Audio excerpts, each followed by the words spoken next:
Hi, everyone. Welcome to the Vin and Ali show as we close out 2022.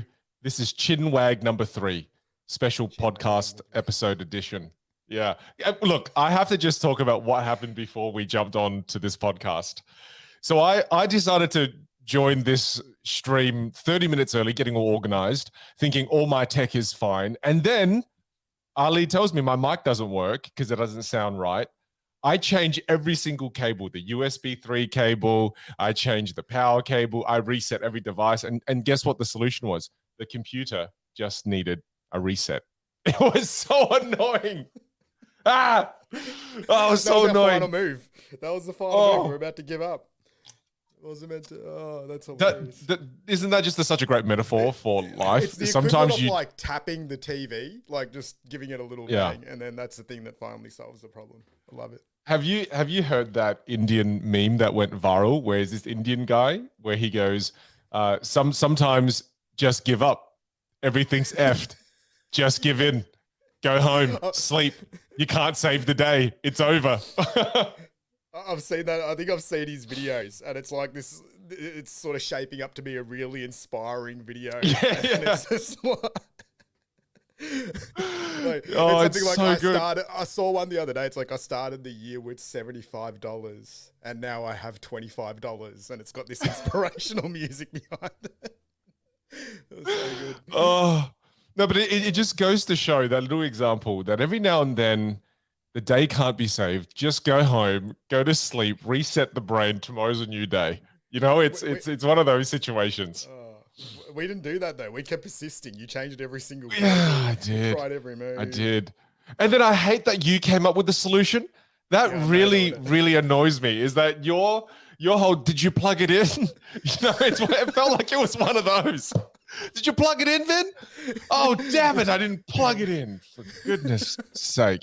But hey, nothing like a good kind of reset to remind you that you're a bloody idiot. And as you get older, you don't become more correct. You just get, you just get less wrong, and you're still learning. You're still learning, Vin. It's a great segue into the title of this episode of what have we learned in 2022, that we're still idiots.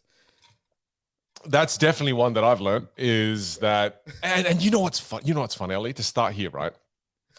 I've somewhat become of a social media influencer nowadays, you know, and thank you. Round of applause. Round of applause, please. We need a sound effect. We need people screaming and then throwing flowers at me. But here's the thing that I've discovered. Where we could have a producer now that you're that famous. Like, we don't... yeah, we should have a producer who just resets the computer. The Joe Rogan guy that sits there and like adds little fun facts. The Joe Rogan. His name's Jamie. Jamie. I don't listen to it enough. Sorry, so I don't. Sorry, upsetting. Jamie. Apologies. Well, but this is the point I was going to say is that there's this illusion that is created on social media that just because someone has millions of followers, that they have all the solutions to the problems you have in your life, and it really bothers me. It really bothers me because every time I go on somebody else's live or I do a live kind of Instagram session myself, there's this aura that's created where people seem to believe that I have all the answers to their problems. And it's like, I didn't even know how to reset a computer, right? I didn't know how to just solve like the issues we just had, let alone try to help other people solve their life problems. But it's funny how we perceive people who have a large following to seem to have it all worked out, because it's just not true. We don't even, Yeah, you're pretty good though. Like I come to you with a fair few problems and you generally solve most of them. So to all of Vin's million followers, I would highly recommend that you message more and ask for more solutions. What have you done? No, I don't love it because it's such a big responsibility. And Ali, you got to get closer to your mic, brother. You're too far from your mic. Come on, see? So you got to be like right next to your mic, right next to it. See, you're just solving more problems right now. There we go. Doesn't change. No, but the reason why I bring that up is because every time I see people give life advice, it just kind of scares me a little bit because we've got to be so careful, and I'm being more careful with it in that I don't know the person that's asking. If I don't know the person that's asking, for me to share advice and talk about it as if it's the truth and the only way, I think it's really irresponsible. That's why I don't know. Now with more followers, I feel more responsibility to always say, hey, look, I'm not a life coach. I don't know you. These are just friends sharing thoughts with each other. And that's what we're doing here on this podcast and this episode as well. These are just lessons we're sharing, and they're lessons that have helped us in our lives. Not necessarily going to help you at all. So you may question why you're even listening to this, but this is us as friends just sharing thoughts. I love it. I feel like this is our like legal disclaimer now before we say it's brilliant. Yeah, we should be. You know how they do it in finance podcasts? It's the same thing. Yeah, this is it. I like it though. It's true. It's I think with all information, you have to take it with a grain of salt. Sometimes it'll work, sometimes it won't, and there's no real set formulas, right? Where it's like I'm going to give you this bit of advice or share this bit of knowledge, and it's 100% guaranteed that it's going to have an impact. There's a lot of other circumstances. Do you get a lot of that where it's like, hey, Vin, I just need 3 steps to do exactly what you've done in your life. Can you just please share those? Yeah, definitely. But that's what I mean, is that I'm now getting that hundreds of times a day. Yeah. Right. And when my team and I sit down and we look through the DMs and we're trying to create a system so that we can be able to get back to the DMs where, people will spend a lot of time writing that DM. We don't want to miss out on those too, because those make my day. Those inspire me, right? However, there are some that are just like, hi, and we've just got to be super conscious of directing our time towards doing the things that will create more impact and meaning. And so much of it is just, what are the top 3 things? How can I change this in 30 minutes? And I think society is obsessed over easy. We want to do things that are easy. We want to do things that are fast. I want to lose weight in 7 days. I want to be able to build a successful online business in 14 hours. It's just, everything is just, we want the hard and fast way to do something. And it just, quite frankly, doesn't really exist. Yep. Well, yeah. I feel like that's a targeted message, so I'll stop messaging you at least 30 times a day with that same question. Yeah. Hey, Vin, just one top 5 tips to be on a podcast. Oh gosh, yeah. First, reset your computer.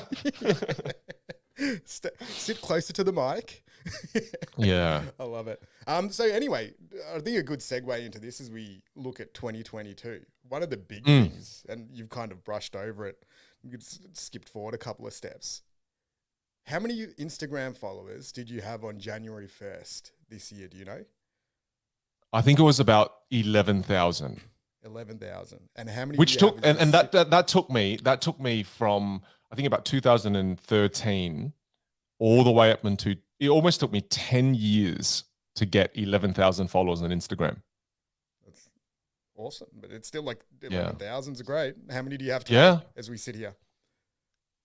1.1 million, about 8,000 away from 1.2. So what's that? Is that a 100x increase? Don't ask me about math. I have no idea. I literally have no idea. Yeah. This is why you should listen to our advice. It's like, it's somewhere between 100 and 1,000x increase. I think you're right. I've got a calculator right here, and let's just try it, okay? Because I want to do that. So 1.1 million. How many zeros is that again? No, I'm kidding. Divided by 11. Actually,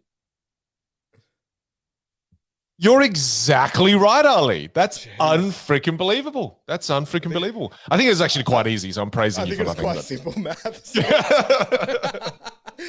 I've done 2 ridiculously intelligent things today, telling you to restart your computer, and then just that little bit of mathematical genius.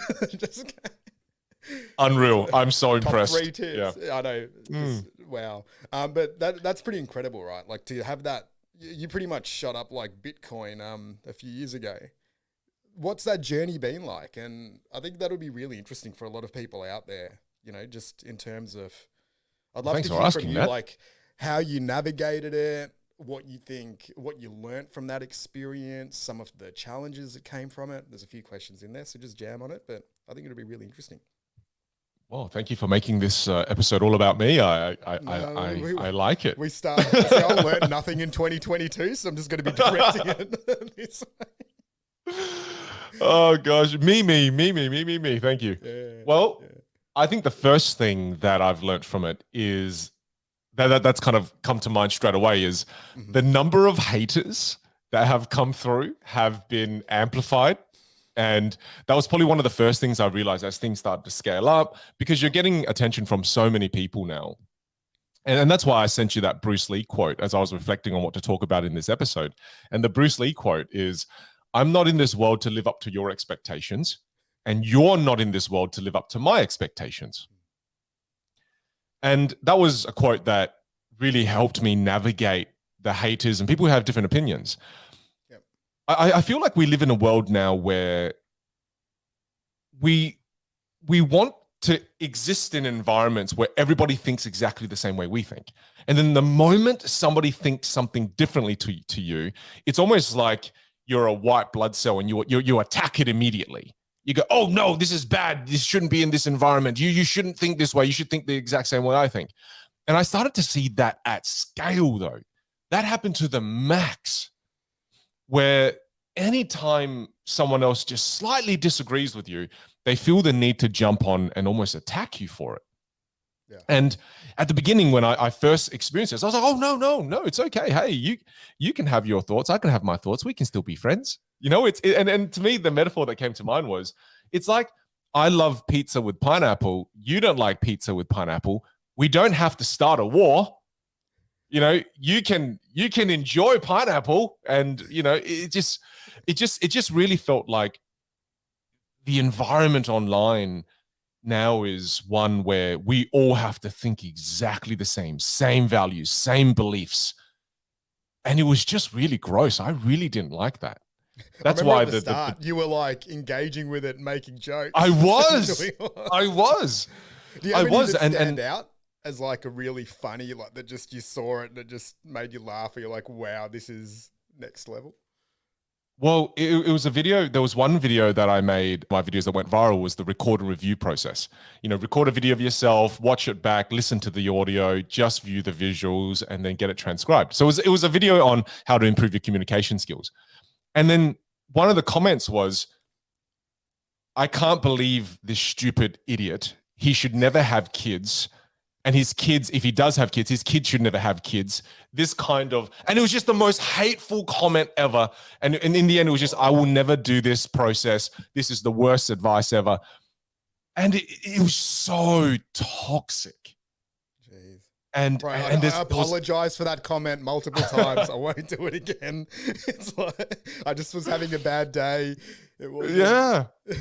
Yeah. And there was a lot of nastiness, right?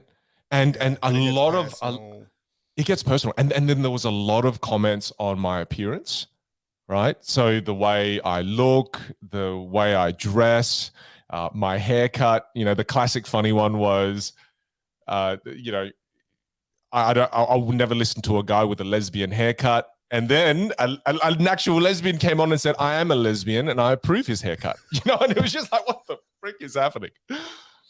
And it was just, there was so much of that, and it overwhelmed me at the start. Yeah. It actually impacted me quite negatively, because I just went, oh man, I don't want to share my views. I don't want to share my opinions, because sure, 90% of people get value from it, but this 10%, they're creating so much pain for me.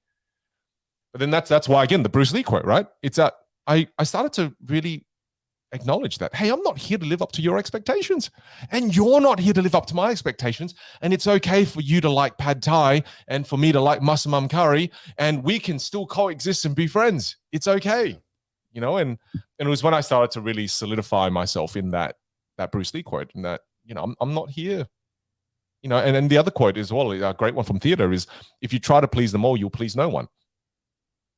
So I just, again, that part of us as human beings, I think, where we want to satisfy every single person around us, I've kind of let that go. I've really let that go. I'm not trying to please everyone anymore. It's okay. And I think I love the point one last thing you made there around like, it's nearly like it takes a fair bit of courage, I think, when you've got those comments. And I know people like, oh, I don't read them and I just ignore them and all that, but it's pretty hard to do that, right? Like, they pop up and you do see them, and you're right, subconsciously a part of you is probably saying, hey, it's probably just easier and safer if I just don't post anything right now. Yeah. And probably a lot of people, when they're building that momentum, potentially do retreat. And they're like, okay, well, it's not worth it, because even though there's people that are getting value from this. The actual downside of the pain that's coming in, it's like maybe I'll just post once a month, or I'll post once a week now. And I think it's just awesome credit to you for navigating through that. And I think it's probably just something, if others are listening out there, it's like when people are sharing things, it actually involves a fair bit of vulnerability, and you sometimes probably don't look at it from that lens. And I think people dehumanize people that have large followings as well. And they're like, that's not actually a real person that's reading this or that's looking at it, but it is. And like, you'd never say those things on the street to someone face to face, right? Yeah, it's a really interesting concept, man. But I don't think human beings naturally, for the last, since for the history of as long as we've been around, we've never been exposed to this many opinions, and we've never been in front of this many people this regularly, right? Yeah. It's that I have the opinions of millions of people coming at me, and I've had to learn how to not be curious in the last 12 months. Because I used to see a comment, the beginnings of an angry comment, and I would get curious and click see more, and I'd look into it. Then I'd go down that rabbit hole. Whereas I've learned now to no longer be curious about that. I'm no longer curious about it. I've learned where to place my I've learned where to place my curiosity, and I've learned where not to put my curiosity. And the moment I see anything, we can put filters as well. Any swearing, any kind of hateful words, I choose not to see it. It's interesting. We've had to learn how to put in those parameters so that you can still create, and so that you can still serve the 95% of the world that aligns with your message. You've got to be so careful, and also to accept. And I know it's crazy to think there are people out there who don't like ice cream. There are people out there who don't like chocolate, right? And I'm not saying that to hate on those people. It's just, that's okay. You have a different taste. I've got a different taste. It's all good. We don't have to get angry over it. It's all good. So that's been a big lesson. It's like, what? There's other things out there. You've got other options and other bits of information that you could consume that you might like. You don't have to spend your energy hating on stuff that you don't like. But yeah. Anyway, that's I love that lesson. I think that's cool. So go into the journey a little bit more. I think there's still that's some of the challenges, I guess, that came with the growth. What's the journey been like? Just the ascension and the momentum and keeping that going, like, because the train's still rolling, right? Like, it's still growing at a massive rate. I remember when we spoke, probably even a couple of months ago, it was at like 700,000, and then it cracked 1 million just the other day. I know you celebrated that with your family, you went out, which is awesome. Like, it's an awesome milestone. So, yeah, thank you, bro. I mean, some of the positives is that I remember when I got to 500,000 followers, and I went out to the food court, and I was getting some food with Pei Wen and Xander, and the person behind the counter knew who I was and gave me a free bottle of water. Free bottle of water. I was like, this is amazing. Oh, it was amazing. It was just that freebie part of me, that Asian part of me was like, this is so good, man. Oh, what the hell? Free water. You go to the next shop beside it, and you're just like, huh? Hey? Give me... But it was just amazing, and the person was so sweet, and I remember her saying, hey, I really appreciate this one, and she was talking about one particular video that I put out that really helped her build more courage, and it was just cool. It wasn't about the free bottle of water as much as it was about the free bottle of water. It was also about the impact. And she was someone that followed me on Instagram, and it was one of the first times. And I was actually in Melbourne. I wasn't in my hometown Adelaide. I was in Melbourne, and I was at Chadstone Shopping Centre, and that's the food court I was at. And then I got the free bottle of water, and I just went, wow, this is so cool. I've never been recognized out in public like this before, and it was just such a lovely interaction where she expressed her gratitude and appreciation, and I walked away feeling great. And then this started to happen more and more and more. I was in Phuket, Thailand. Someone at the airport recognized me. I was in London, somebody recognized me. I was in Canada, in bloody Edmonton, somebody recognized me. So it's just, as I'm getting more and more followers online, the impact is scaling to places in the world that I'm shocked by. Is this, I had a video of someone from South Africa sending me a video saying, hey, thank you so much for making your videos. And that has been really, really fulfilling, because I think for a long time in my life, I've been invisible. And now in my life, I've become so visible, and it's just been amazing to know the impact you're having around the world. It feels really good, brother. It feels really fulfilling.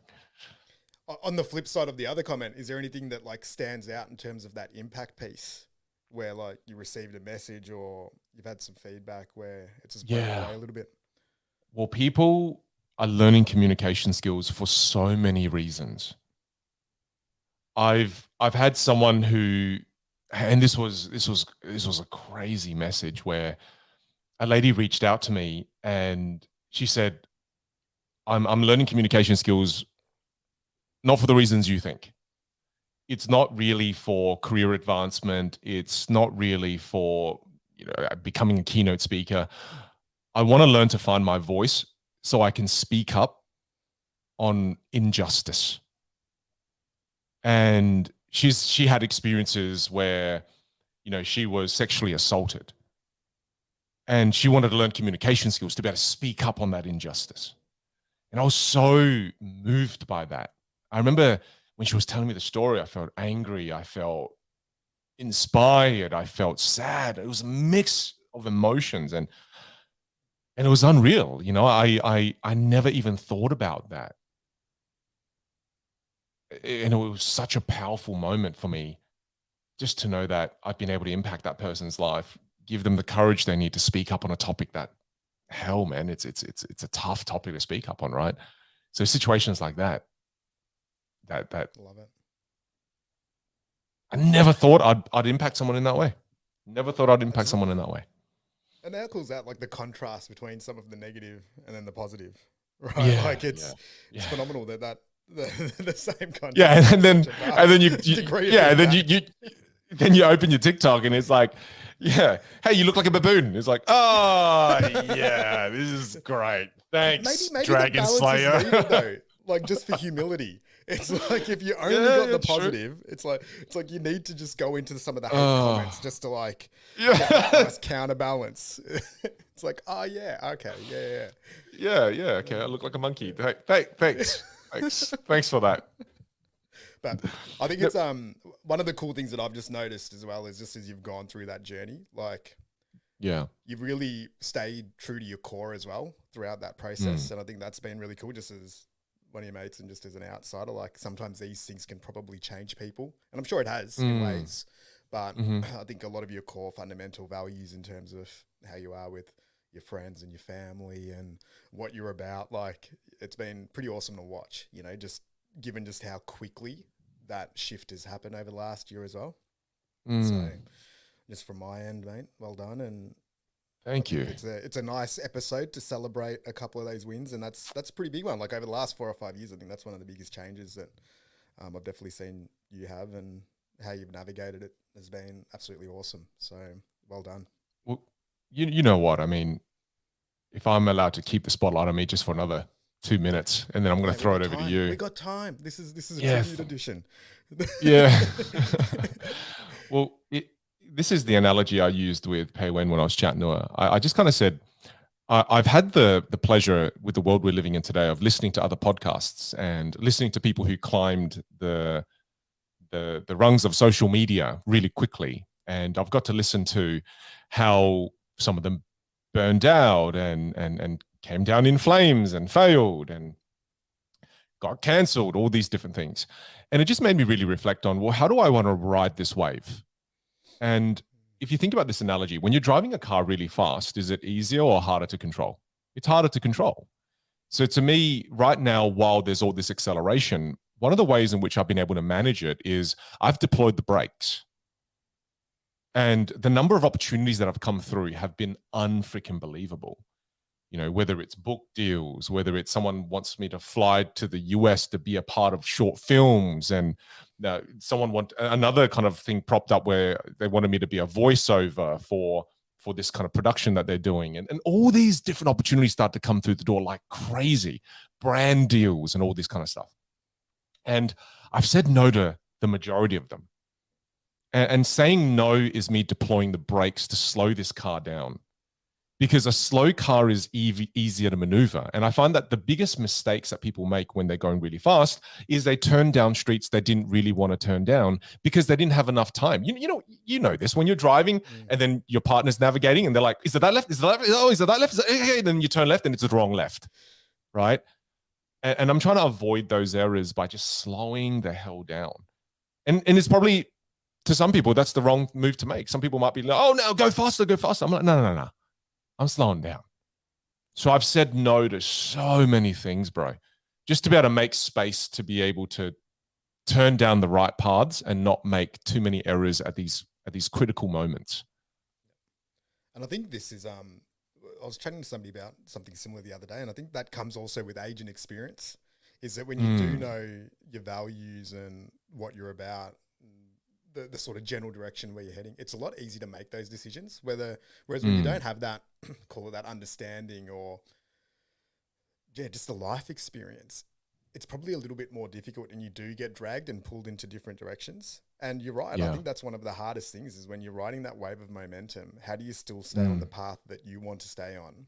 And it's tricky saying no to things, especially when they're incredible opportunities, right? Like you could go down any of those paths that you mentioned and they would all have benefits. So making those decisions can be tricky, or they can be a bit easier, I think, when you do have those foundations really well locked in. So it's the whole idea. It's the whole idea behind the word slow. To me, instead of faster wealth, slow wealth. Instead of fast progress, slow progress. Instead of fast decision making, slow decision making. I find that that's all very, very relevant to me right now. It's just taking my time with it and not being too impulsive right now. Again, drive a car at 150 kilometers an hour, way harder to control than driving it at 60, 70 kilometers an hour. So I'm trying to keep this vehicle speed a little low, make decisions a little more, play chess. I don't want to play checkers at this speed. So, yeah. How about you? Okay, throwing it over to you now. Or you want to finish that thought and then I think just when you were saying that though, I think it's also like, I think the speed analogy is really good, but I'd say that you're still going fast, but the way that you're approaching it, it's a bit like an F1 driver. You're able to see the corners, see the turns. So it's like you can still drive fast, but it's more like internally. That speed probably just doesn't feel that fast because you're more in control of the decisions that you're making. Yeah. Okay. Well, thanks for your thoughts there, brother. Thanks for letting me kind of celebrate those wins there. And how about you? What's something you've learned in 2022? What's something that's meant a lot to you? Firstly, I love this time of the year, because as you know, we do lots of reviews and we look back over things. So I've started that sort of process a little bit, and this year's been a really different and interesting year on my side. Like, I've had some probably bigger lows than usual, just with a couple of things that happened. Like my mum passed away earlier in the year.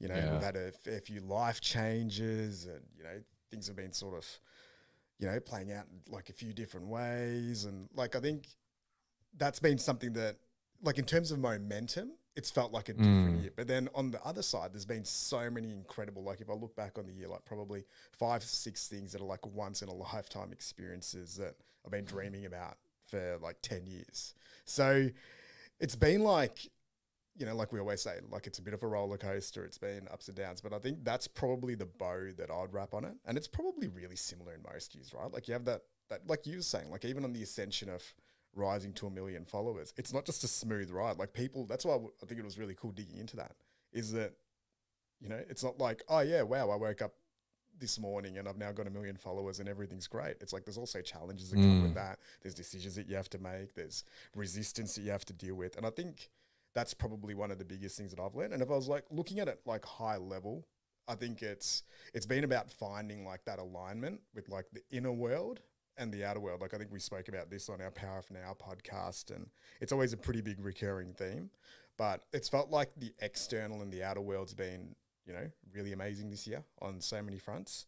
But then at times, I think also because of things that are happening in the external world, like that inner, call it flow of like energy and thoughts and emotions and all of that's probably been a little bit more wavy and turbulent. So that's probably been my overarching thing, and it's kind of nice, like getting to like the holiday period and year coming to an end and sort of having a look at it and being like, all right, well, yeah, lots of things learned, lots of situations navigated, like some of the more difficult things that probably likely to experience, and then coming over the other side of that, and then also just spending time doing things that are really energizing. And I'm a pretty big experienced guy, so ticking off some of those boxes, like Marcel and I my son, we went to the World Cup recently, had a couple of great trips.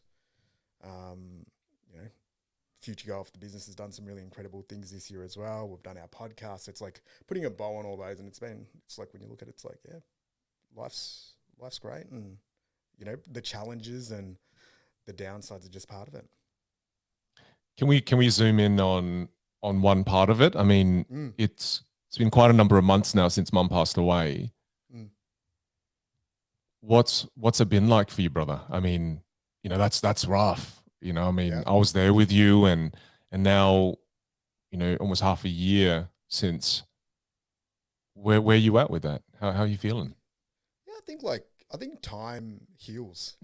Like I think it's one of those things when you lose someone that's very close to you. If it's a parent, a child, a sibling, like there's probably just a hole or a space that you obviously can't replace just on like a day-to-day basis, and that's just the reality of it. And I think it's just navigating like, okay, well, and accepting it, and really embracing it. I think that's one of the things that I've really tried to do with Mum's passing. It's like, oh, well, this has happened, like we got to spend time together. We spoke about a lot of things. So we got like a relative amount of closure on that. So I think in terms of that playing out, there's a lot of positives, but then it's like, obviously you don't have, someone that you're very close to that you can just pick up the phone and chat to and just do some of those day-to-day things. She can't see the kids anymore. And it's like, you navigate some of those things. And I think that's where you can go down those rabbit holes a little bit, especially when you lose someone, where it's like, you start picturing all the things that can't happen. And that's where the pain, I think, probably can come from. And it's just a reality of it. Like sometimes, like even just looking back over the photo roll, that's an exercise that we do where we look back over the last 12 months. You get to the point where there's photos of Mum and all that, and then you start either remembering or you get that little pang and you kind of navigate through it. But I don't know, overall, I think I'm at peace, with it. Like it was something that in an ideal world, it would play out probably, differently. Like Mum would still be here, but at the end of the day, I think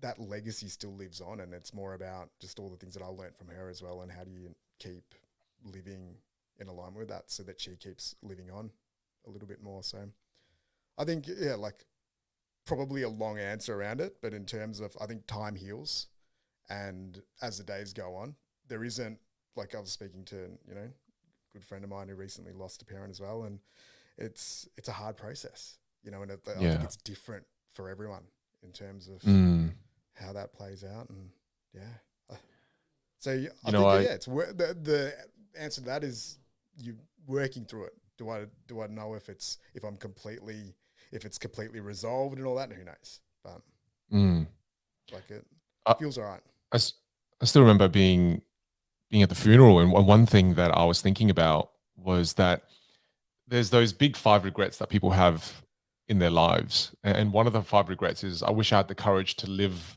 a life true to myself and not the life others expected of me. Yeah. And I remember being there, listening to all the stories that everyone was sharing about Shami and how she lived her life. And you see, that's not a regret I believe your mum had, right? No. She lived the life that she wanted on her terms. She didn't really care what you expected of her or anyone else expected of her. She lived multiple lives in one. And I think that's all you could ever hope for mum and dad, or for your parents, or for the people you love, is that they get to live multiple lifetimes, not just one. And she did, man. She had a second life. She had a third life. She lived so many different lives. And I think, there was a weird thing there, because I was reflecting on the 5 regrets that people tend to have, and I really feel like she didn't She didn't have too many of them. I mean, the 5, if people are curious, the first one is, I've just had them written down here, but the first one is that I wish I had the courage to live a life true to myself and not the life that others expected of me. Second, I wish I didn't work so hard. Number 3, I wish I'd had the courage to express my feelings. Number 4, I wish I'd stayed in touch with my friends. Number 5, I'd wish I'd let myself be happier. And when you think about those 5 and you think about the way your mum lived, holy shit, did she crush life. She spent so much time with her friends, you know, especially on a boat that she bloody had. She always expressed how she felt. I felt like she didn't work so hard in her life. She enjoyed life, and that's where you bloody get it from too. You know, you're one of the people who enjoys life the most out of all people that I know. And again, I wish I let myself be happy. I felt like if that was the top 5 most common regrets people have, she freaking crushed life. Yeah. And it's true. Like, even when it was all sort of coming to an end, she was so at peace and didn't really have, you know, any of those big regrets. She wasn't like resisting anything. And I think that's probably beautiful to those 5 things. And I think that was also one of the big that probably directed my year a lot this year as well, is a lot of what she was kind of sharing with me. You know, she's like, spend time, you know, with the family, really open that up. Don't leave anything on the table of the stuff that that you've always been thinking about. Do it now. There's no point in waiting. And I think, there will come a couple of the really big lessons that I took away from that. Yeah. Oh, that's beautiful. I think the other one was also just when stuff like that happens, just how everyone comes together.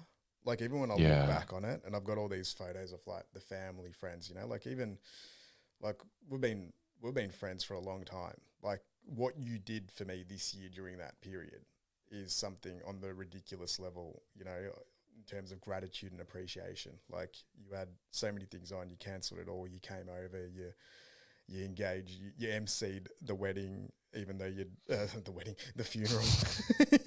You emceed the funeral, which was, I think, the first time you've done something like that before. I've never done that before in my life. Without 2 hours notice, you prepped Marcel I just have to say, a eulogy. Like, hey, we rehearsed it like 100 times too, me and Marcel.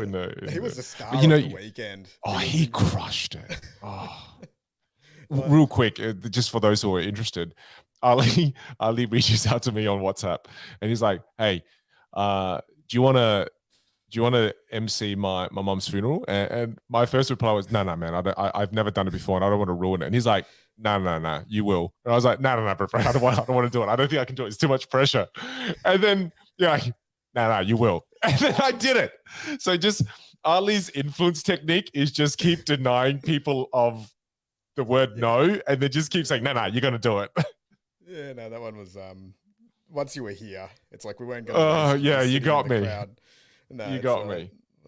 Yeah, no, it was, and I think it was all those things, you know, like Chantal, like, I remember Danielle, like, just pretty much being our funeral director on the day and organising everything. Like, just everyone sort of coming together. That was amazing. That was one of the beautiful things, is like, when not only do you get to celebrate someone's life, but then call it the community, the tribe, then also come together. And I think those things also just have a massive impact. So you know the kind of impact you're having when you hit a rough patch, and then the number of people that come out of the woods to be there for you. I think that in those moments, you really start to understand how many people love you and the love that you give to others as well. Because I know for a fact that there have been times in my life, Ali, where I've been through a really tough time. And in those moments of darkness, there's no one there with me. You know, and there's almost that. And in those times in my life, I didn't invest in relationships. I didn't prioritize relationships. I wasn't kind and loving and compassionate to other people. I wasn't. And as a result, I was lonely. I was on my own, and no one came. You know, and I think that's also a reflection of how much love, generosity, kindness, compassion you put out there in the world, right? Otherwise we wouldn't come to you. Otherwise, your friends wouldn't be there. I mean, another beautiful story as well is, you know, on the day of your mum's passing, you didn't want to see anyone. And all of a sudden at lunchtime, one of your friends come over And then an hour later, another one rocks up. An hour later, another one rocks up. And before you knew it, you had a tribe of your friends over and you had to order pizza for everyone to eat and feed them. But everyone was there. Your brothers were there. Everyone was there. It was just, that's a reflection of who you are too, brother. It's a reflection of the goodness you've put out there. That's pretty awesome. Very grateful and lucky to have some incredible people. And I think that's probably another real reflection point. And I think you and me were speaking on this on, I think, over WhatsApp a couple of weeks ago. But you think about, like, we change up our lives a fair bit. You know, if you think about it, like if you were sort of externally looking in, we start new things, we do new projects, we have different groups and all of that. But then I think one of the cool things that we've also got is that we've got a fair bit of depth and longevity in parts of our life as well. And when I look back on that, like we've been with our partners for over how many years is it for you? How long have you been with Paywen for? Since 2009, we're going on, wow. What's that, 13 years? 13 years, yeah. Yeah, 13 years. Like Chantal and I have been together, I think, for like, it's coming up to like 17, 18 years. Like, I think back to my mates that, you know, like all of my best mates that we still, you know, probably don't see each other as much as we would like to, but we've all been friends since we were 15, 14, so it's like over 20 years. So it's like, and I think there's such a great value in that depth that you have with people, because it is in those moments, they're the ones that you really do gravitate to. You know, it's not, unfortunately won't be the 1 million followers, right? Like it's going to be the 10 people that you call them your womb. You know, like that's the crew, and it's been incredible as well. Like, because I don't have a big family, but like my brothers, you know, I got to kind of pick and build my family, which is also silver lining, pretty cool. And it's awesome that family still exists. So I think it's I think that's one of the things when also reflecting on this year. It's just the importance of some of those connections, and that's been a big part of it this year, I think, as well for me. It's like both old and new connections, and I think we've spoken about that a fair bit on a couple of podcasts as well, is just nourishing the group of people that play an impact in your life and keeping that strong is so important and fresh. And the lesson I take from that, Ali, that I've actually been very intentional about this year is that most of the times people think about investing, they think invest in whatever you want to invest in. Invest in property, invest in the stock market, invest in ETFs, whatever. We don't think about investing in relationships. And I look at investing in relationships in the form of money, time, and energy. And when I look at this year, there have been multiple occasions, just this past weekend, right? I invested financially into an Airbnb. I invested time to take my aunties, my mom, my cousins all away so that we could go away. And then I invested my energy. I gave them my energy while I was there, my focus and attention. And I literally invested in that. And it's almost like a social investment, or it's a connection investment. And I've done that a lot more this year, whereas prior years, I don't look at a bucket of investment as social investment, connection investment. I never had that before this year. I may have done it, but I didn't do it consciously. This year, I did it really, really consciously. And I invested in my family. I invested in my friends. I invested in just my social circle a lot more. And I've gotten so much more happiness from that because I'm consciously doing it, right? And it's been a really interesting ROI, because I would say, and you know, the stock market, crypto market, everything is down. The one investment in my portfolio that has outperformed like crazy has been the social and connection investment bucket. Because crypto didn't do good this year, so this one. Yeah, everything else didn't do very good. But I still feel, I walk away from this year feeling like it has been the best year of my life. And when I was reflecting on that, you know, as I was writing in my journal, I went, wow, how come this year felt like the best year ever? And it was because I made some really good investments. You know, and whether it was investing in going to be with you during your time of need when mum passed. And, you know, and again, we were investing together next year, early January, we're investing in an Airbnb time. all of us friends are getting together real close. There's like 7 or 8 of us. We're going away. We're mapping out how we want to live 2023. So to me, that's an important category of investment. And for those of you listening, I think it's really important. And it doesn't have to be a lot of money. You don't have to put thousands of dollars into it. What if it was just $100? What if it was $50? How could you take that money and invest it into relationships and connection with the people around you? And it's funny. I've done it in my life, but I've never consciously done it. And consciously doing it more, wow, it has been my top performing investment. I like it. And I think even, funnily enough, I think this is one that we haven't actually spoken about, but I've done probably a similar thing over the last year. And I'm guessing, you know, both subconsciously and consciously, it's been influenced by you just, even when you were doing this, you've always done this, I think, where I know you mentioned that this year you did it more as a bit of a plan and with a little bit more intention, but I think this has always been a pretty core part of what you've done.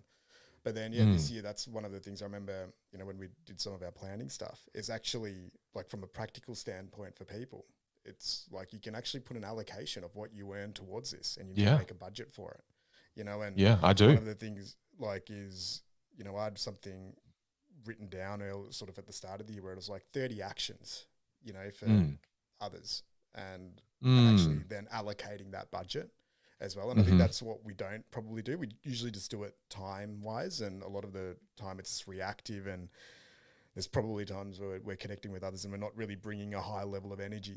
So it is more like, okay, well, whether it's financial, whatever it is, it's like for other people, and this is like an allocation for friends, for family, for new friends, whatever it might be, and this is what I'm going to aim to invest into. And you're right, the ROI is pretty amazing because when you actually look back over the year, and again, so just for everyone out there, we do a bit of a photo roll exercise, right, where we look back at our photos in our phone over the last 12 months, and then we do a little bit of review based off that, and that's part of it. And I think my guess is when you look back on that photo roll, there's probably going to be a fair bit of that investment showing up in that photo roll. Yeah, oh, definitely. However, I used to do it incorrectly. I can tell you how I rounded it out. What I used to do is I used to just give financially. Because again, I used to view generosity as mainly generosity in the form of money. So the way I round it out now is I do give financially in terms of I put aside a certain amount of money every year. And for me, it's specific to me, right? And how my business performs. And then next to it as well, it's how am I going to use time and energy as well. So I have key people around me where I think about, okay, what's something nice I can do for this person this year financially? What's something nice I can do for that person with energy and time? And then when I bring it all together, that generosity act feels more wholesome. Whereas before, because I was so busy all the time in my business, I used to just buy people stuff. Whereas now it's like for Lenny this year, you know, I remember taking Lenny out on his birthday, and we went to a beautiful bookstore, got him a beautiful book, a beautiful pen, and just kind of talked to him about the importance of journaling and writing down your emotions and thoughts, you know, because I felt that Lenny, he was stuck up a lot here in his head, a lot kind of kept in his head. And that was a beautiful moment, right? So to me, there was these beautiful acts of generosity. Poor Lenny had to block out a whole day. He's like, I wish you just sent the cash. Like, this is so annoying. No, he didn't. He loved it. And I wrote him a beautiful kind of message at the front of his journal as well. And he loved it. And he cherished it, man. It was beautiful. It was so super romantic.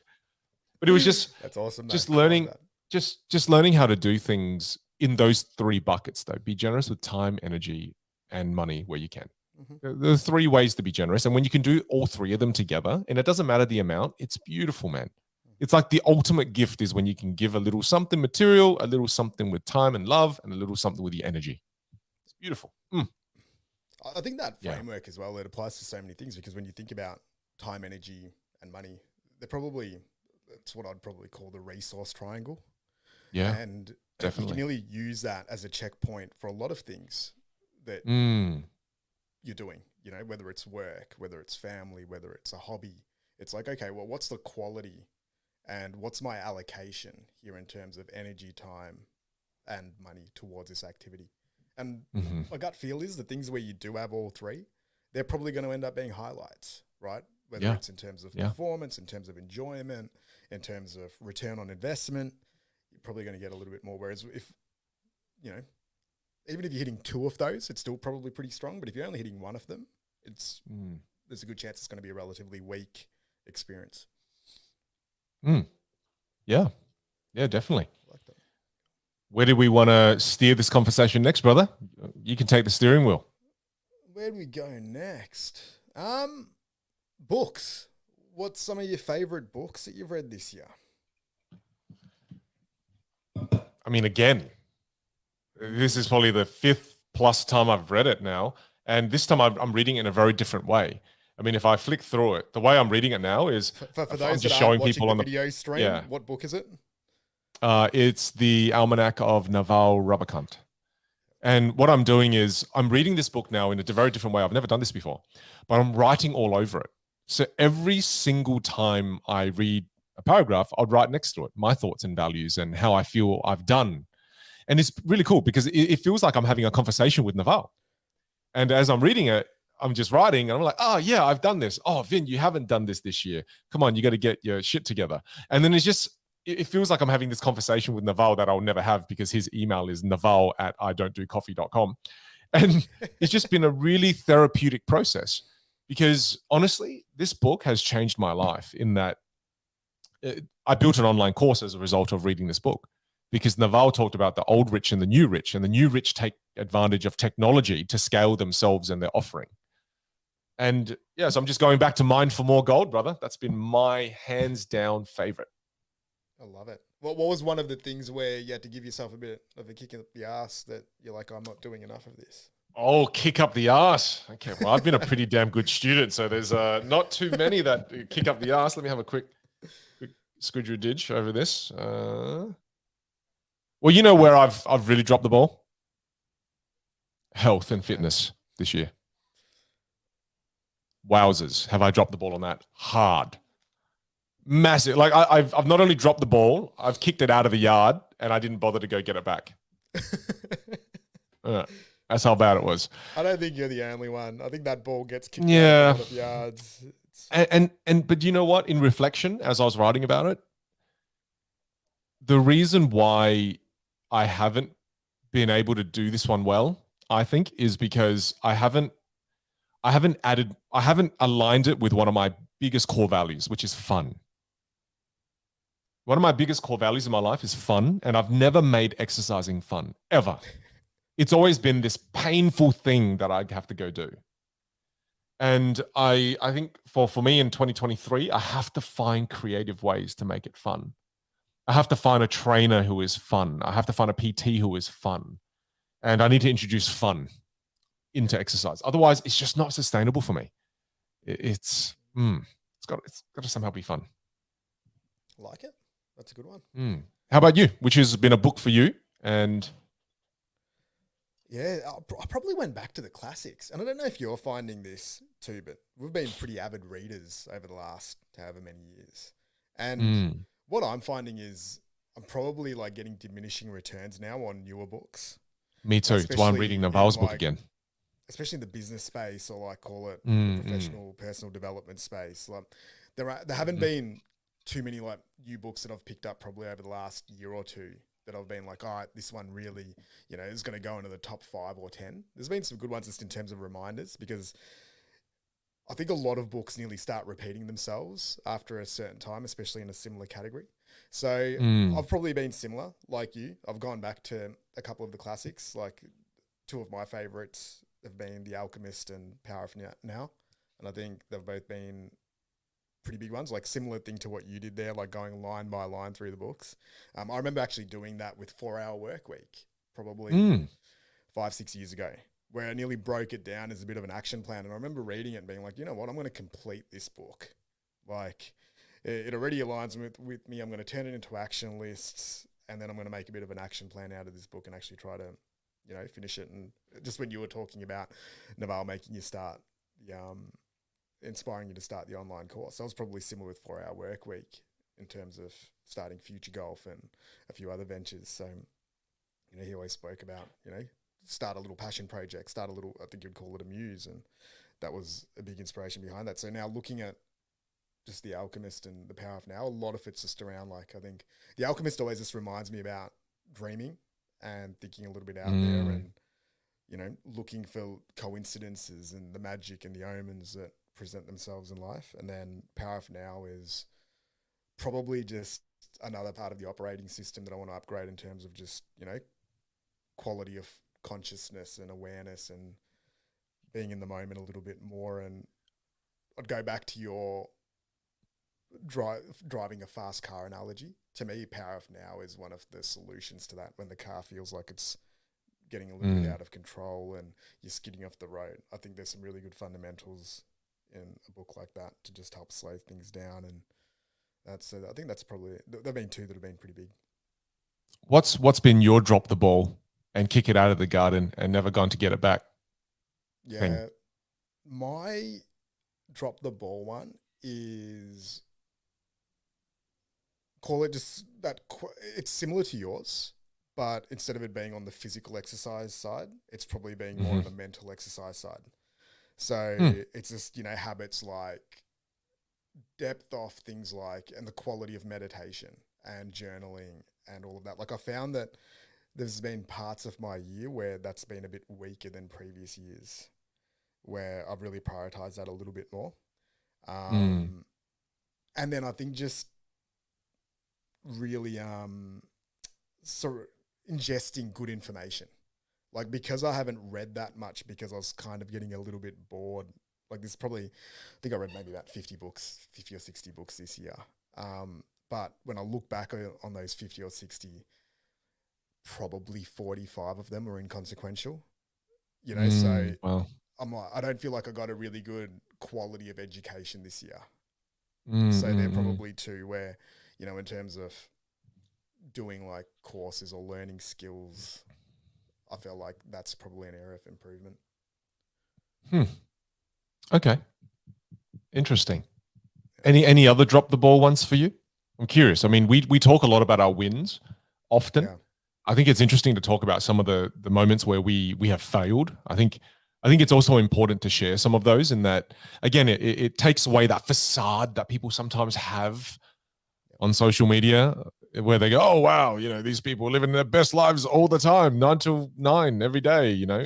Well, not really. Yeah.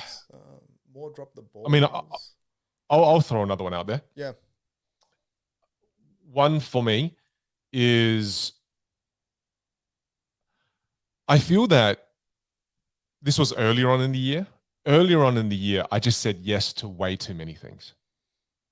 Right. And then the classic example there for me was, I was on a family holiday where I was going to Malaysia and we're going to Singapore and we're doing all these wonderful things as a family. And then right smack bang in the middle, I said yes to an event that I was doing in London in the UK.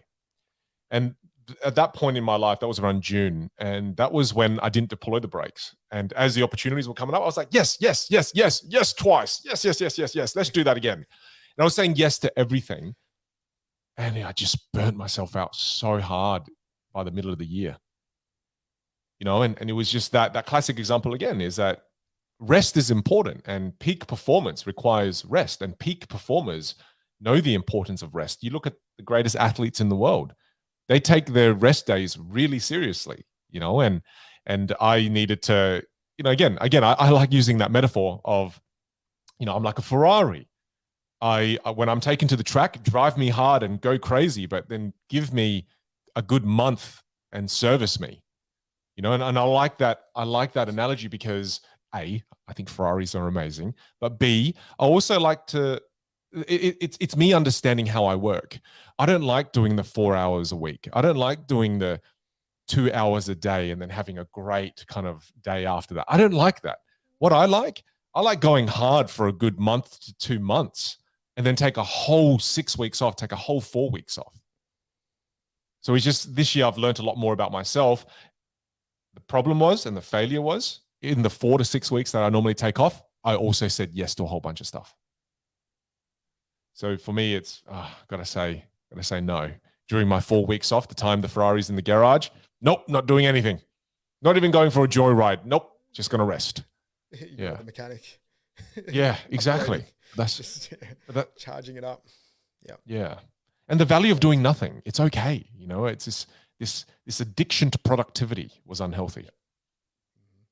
Yeah, I think just as you were saying that, I think one of mine was,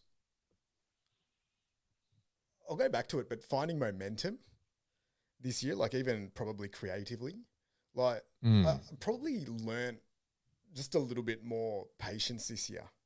Whereas if I look at the last 4 or 5 years, generally speaking, like, we speak about this, but I like Hail Marys. I like really big moves, 4 or 5 of them every kind of year. And I think that on the creative side this year, like every time I kind of pushed or dabbled in some of those, I probably learned that, all right, it's not maybe the time yet. And just learning about pacing a little bit more too around, okay, well, we tried that one. Let's now wait a little bit of it. And I just know that when I was journaling, a lot of my journal entries were probably just around, like it had the word, just let it unfold, let it play out, let it kind of eventuate. And I think it was just those reminders that it's a long game on certain parts of life too.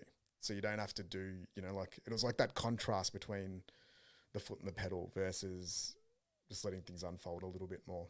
So it was learning that a little bit. Yeah. Oh, well, thanks for sharing It's like that balance, right? And I think it's funny that we've got a really similar theme here around fast and slow, where we've probably had that a fair bit in both of our years, where like there's been certain things that have been just like, yep, we're going 100 miles an hour. And then probably certain times where we've gone into hibernation a little bit, and you've just got to let the dust settle a bit so that you can see the road again. Yeah. And it just feels like that's a general theme. Like so many people that I'm speaking to, even as the year wraps up, is like people feel really tired at the moment. And I don't know if you've had the same thing, but I think it's like the first year, really full year post-pandemic, people back into the world. There's so many things going on, so many different opportunities. Like if you think about it, especially for us living in Australia over the last couple of years, life was actually pretty simple during the pandemic. You had 5, 6 things that you could do. Like people had so much more downtime. And I think people are just a little bit spent at the moment. And maybe that message around just rest and taking a little bit of time just to recharge do nothing batteries is maybe quite a good one at the moment. Well, I mean, I have to say the one thing that I've noticed that's come up a lot on my social media feed more and more and more is, again, just productivity hacks. Yeah. It's always about what are the 10 best apps to help you become more productive with your time. And it's just this obsession with productivity. I think it can be dangerous. Anything in excess is dangerous, right? And you just got to be careful with that. What's one of your productivity hacks?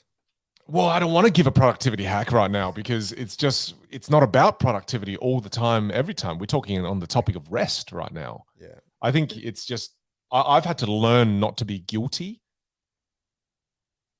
to just hang out, to just play and relax. Rest is a productivity hack though, if you think about it. Like, it is. Of course it is. Of course it is.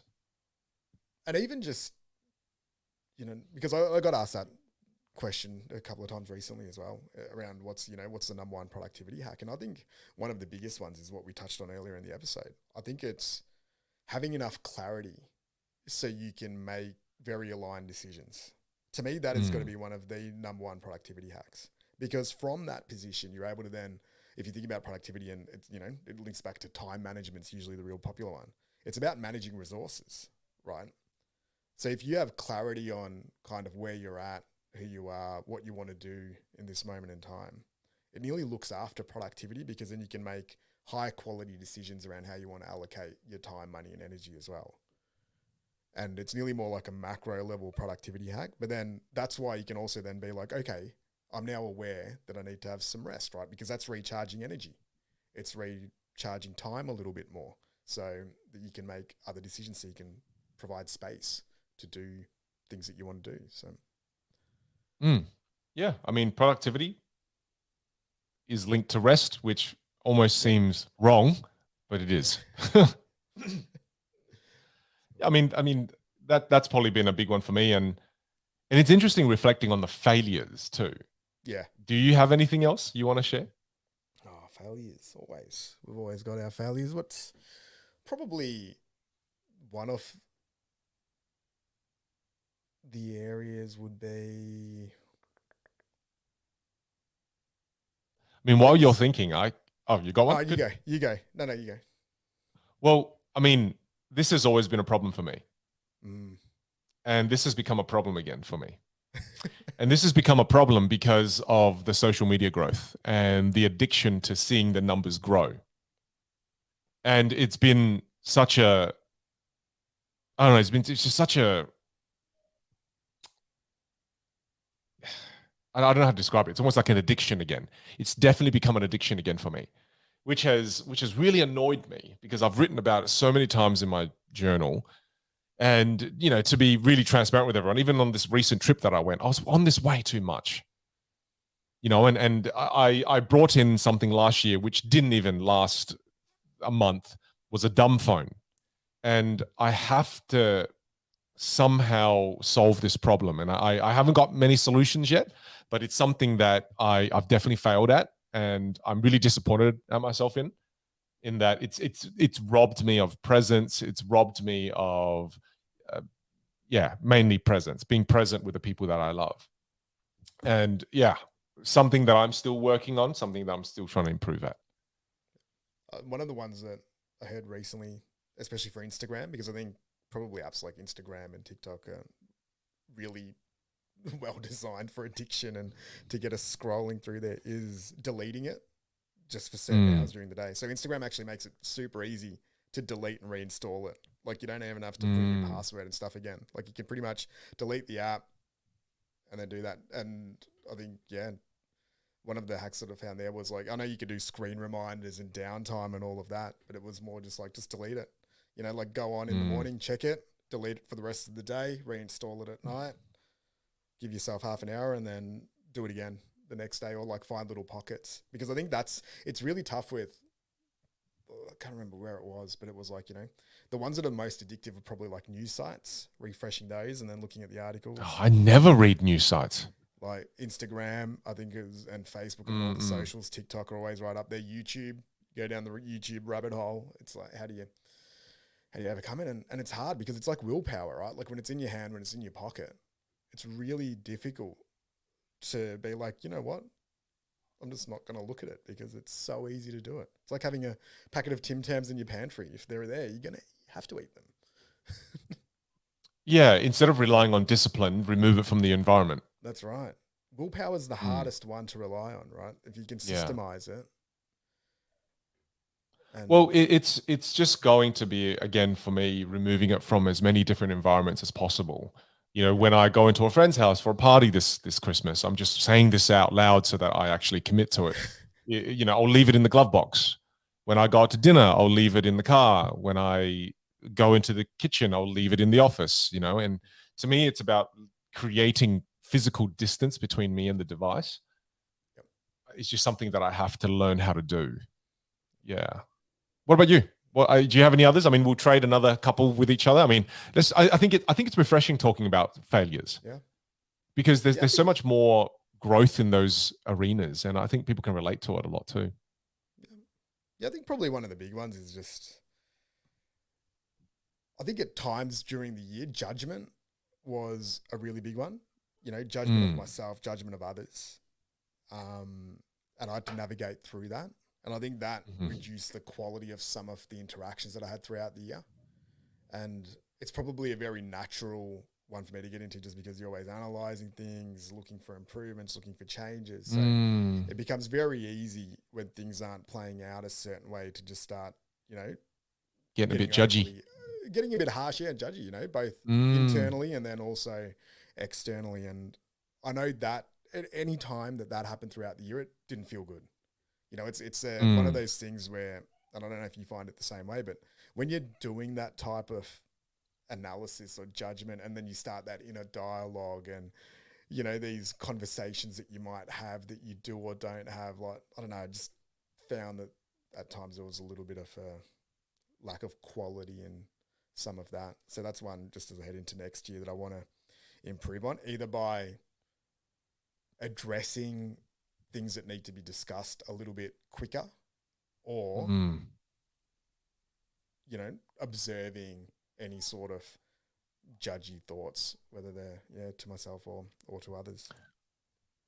I sometimes spend time with some of my friends who are very judgy, and they're not judgy of me, but they're judgy of the people around them. And often in our conversations, talking about other people comes up, and I really don't enjoy that. I really don't. So I never take part.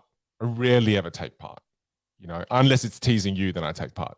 But if anything else, I just don't really enjoy that, of course. But it's I think about it in terms of, it's become really clear for me that love, kindness, and compassion are really big values of mine.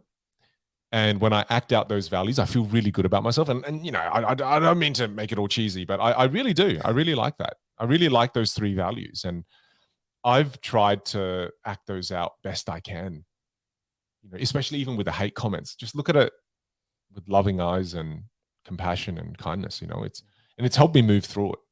And I can tell you, as someone who's practiced this a lot more this year, I move through life much easier when I'm not judging others, when I'm just doing my best to live my own way and be myself, and I just move through life with a lot less resistance. So I'm proud of you for recognizing that. And I'm proud of you for trying to do better next year, bro. I'm really proud of you. I think that's always the one. Like, even if you think about it, I think that I love that as a framework, of putting more virtuous qualities behind thoughts and intentions. And it's hilarious. Like, I don't know if you do the same thing, but sometimes like you'll have something that frustrates you. And it's like, all right, let's put this through the lens of love, kindness, and compassion. And like, you're still like a bit agitated. You're like, no, there's love, kindness, and compassion in this. And I think it's an awesome skill to keep refining. And I think it is. There's a lot of things where we probably have these recurring themes where it's a constant work in progress, right? Like, well, life is a constant work in progress, bro. Whether it's around thought patterns, whether it's around meditating, whatever it is. And I think that's the thing. It's just around, you do your best and you see where it lands, and that's what it kind of is. It's a constant work in progress. I mean, I'll share another one with you too. And we can shift topics after, or stay on it if you want. But I can tell you another one for me that I suffer from, that I often don't talk about publicly. And another one that I suffer from, brother, is materialism. I love stuff. And it's not that I'm justifying it. It's just the reason I think I love stuff is because I still feel the need to play the status game, where I think people who are materialistic, or people who do fall victim to materialism, at some level inside, we don't feel enough. At some level inside, we're still trying to prove something. We still want other people to think, oh, wow, that person's doing so well. And I've been battling with that. And it's a constant back and forth for me between, are you getting it because you really like it, or are you getting it because you're still playing the status game? And I think that's something that I wrestle with all the time. And it's been a challenging one for me that I don't really have a solution for. I don't necessarily have lots of clarity on it. It's just the game that I'm still on. It's been a fascinating one. I don't know if you've got any thoughts on it, because it's a weird one. I think one of the cool things though is like when you were talking about that, is just the fact that you were reflecting on maybe some of the deeper reasons behind it. And it just got me thinking about, I think it was a stand-up comedian, her name's Becky Lucas. She was speaking on a podcast, and she said this line, and she's like, if you think about it, anyone who's good at a skill, the core fundamental driver behind that is often attention. Right? Like if you think, and I was like, is that true? And I started putting it through the lens. It's like, oh yeah, like I think I've developed the skill of entrepreneurship. Like, is there actually a deeper desire just because that leads to attention? And I'm like, there probably is, right? And it's when we think about things that are status driven, or, based around external validation, it could be, like even this podcast, right? There's probably a driver there where it's, and I think it's been written about, that humans have sort of fundamental needs, which is based around that need to be accepted and loved and embraced, and then probably also that need to be seen, and to be enough. And it's probably just human nature, right? Like the things that we interact with always have that undercurrent behind it. Sometimes it's subtle, sometimes it's loud, and I think from a practical standpoint, to me, it's just like, all right, acknowledge it, accept it. And if it's something that you like, is that materialism? Does it cause you pain? Like, or is it something that you actually enjoy as well? Like, do you actually enjoy buying stuff? Because there's nothing really wrong with it. I know as a recurring theme for you, that's been one that you always want to keep in check. Yeah, Like, I do. I think you're scared of it, that it can drag you down a hole that you don't feel comfortable in. But then in saying that, watching you as a mate externally, like, I don't actually think, based on where you are at life, that you're over leveraged or you're a slave to your materialism. Like, I actually think, given where you're at, you're actually probably more on the humble side, funnily enough, and I think people that would be in a similar situation to you probably take that a lot further. But given that you've always been wary and aware of it, I actually think you've managed it. Like, well, I don't know if more I'm risk managing it averse. well. Yeah. Like it's never like, just, and I don't know, maybe Paywen might have different views on this, and your mates and family might be a little bit different, but you're not really somebody where it's like, oh, here he goes again, here's his new toy. Like, you don't have that vibe to you. Like, I think you're actually pretty in check. You do a lot for other people. Like, so I don't know. Again, it's maybe that judgment thing, right? Like, where there might be, or maybe it's just, it's good that it's something that you are thinking about, because it could be something that might drag you down a little path. Like, I'm probably similar with vices, and anything that I think is going to have a potential to be addictive, I'm usually really wary of it. Or something where I'm like, oh, I might lose a little bit of control if I go down that path, because I'm somebody that, I get onto something like Lego was a great example. Like, I'm not buying 2 Lego sets, I'm buying all of them. And we were doing basketball cards recently. It's like, I can't just buy a couple of packs. It's like, all right, I got to complete the set. Even like movies at the moment, the last sort of couple of years, it's been about watching the top 250 movies of all time on IMDb. And it's like, sometimes I'll sit there like watching like movie number like 94, which is like a German murder mystery from 1931. And like, you just sort of battling. Sounds awful. It. And I'm like, sitting there, I'm like, it's all right, the pain's worth it, because I'll be able to tick off that list at some time. But it's like, but then you get the other 85 or 99, and it's like, you find some golden nuggets. But I think it's just, what we're talking about here is that we'll all have certain things that pull us in a direction, and it is what it is. I think of it in this way too, right? I love that as an endpoint to any line. It just is what it is. It is what it is. It is. It's like so unhelpful. But it sounds so wise at the same time. Depends how you say it, right? Just like, how chilled. Well, I mean, put it on anything as well. Like, no matter what happens, it's nearly the perfect line. Just like, it is what it is. You say that when you don't know what to say, but you want to sound smart. One of Chantal's aunties, she used to always say it, like, anytime, like, when people would be talking about somebody else, she'd just always finish it with, that's their shit. And it's like, I love that line. It still stands out so much. It's like someone's going through something ridiculous. It's like, yeah, that's their shit. Hey, at least it's their shit. It's their shit. We can just move on and continue talking about what we need to talk about. It's brilliant.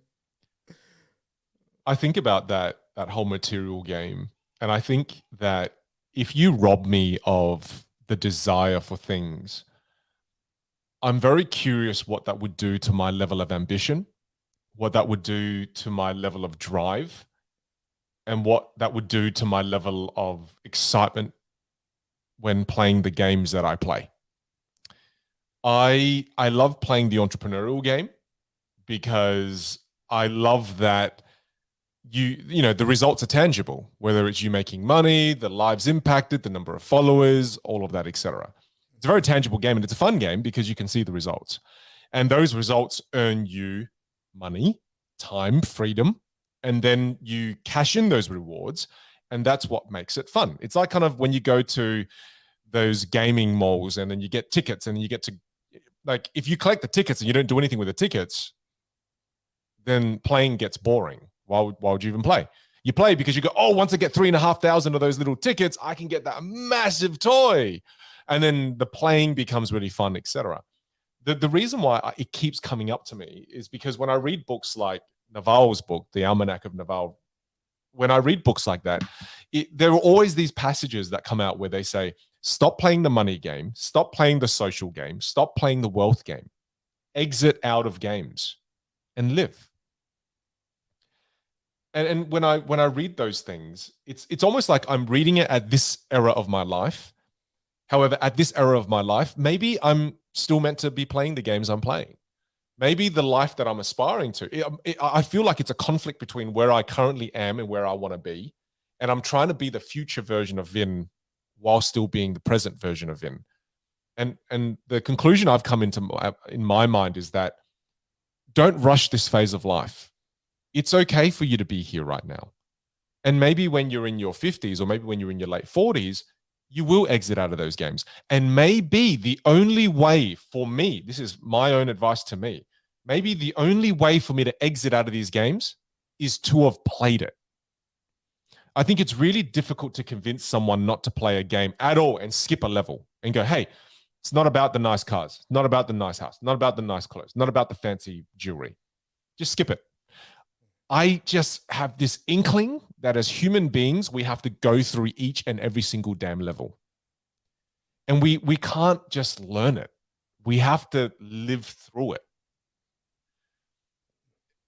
I mean, in my own kind of ramblings in my mind, that's kind of what's coming up for me is that, hey, it's okay. Allow yourself to enjoy it. Don't become a douchebag in the process. Don't excessively do it. That's the only way I learn, brother. I only learn through experience. I can't learn through, yeah, but Warren Buffett said this, but Naval said that. I can't do it. I'm not that kind of learner. I need to enjoy it. I need to live through it. I need to have it and then go, I don't really want it. That's who I am, right? That's how I learn. Well, just when you were speaking about that, like just habit formation and like the book, The Power of Habit came up when you were talking. Because like at the end of the day, I think reward is a pretty big part of the cycle. You know, like just as human beings, like, and I loved how you spoke about in the context of games, because at their base level, a lot of these things that we're doing, they're games, right? Like they're projects, they're games, they've got an endpoint. And if you have to wake up and part of your game is I have to wake up at 2 a.m. to deliver this session and, you know, you have to do that for 5 days straight, or you have to do it for 10 days straight. And it's not something that you'd be like, oh yeah, like I'd 100% want to be doing this right now, you know, if I had had my time again. I think the reward component is the thing that gives you the energy and the resource allocation that, all right, I'm now going to invest my time and energy into this. Right? Because without that reward component sometimes, it's a lot harder to take those actions that we need to take. So, yeah.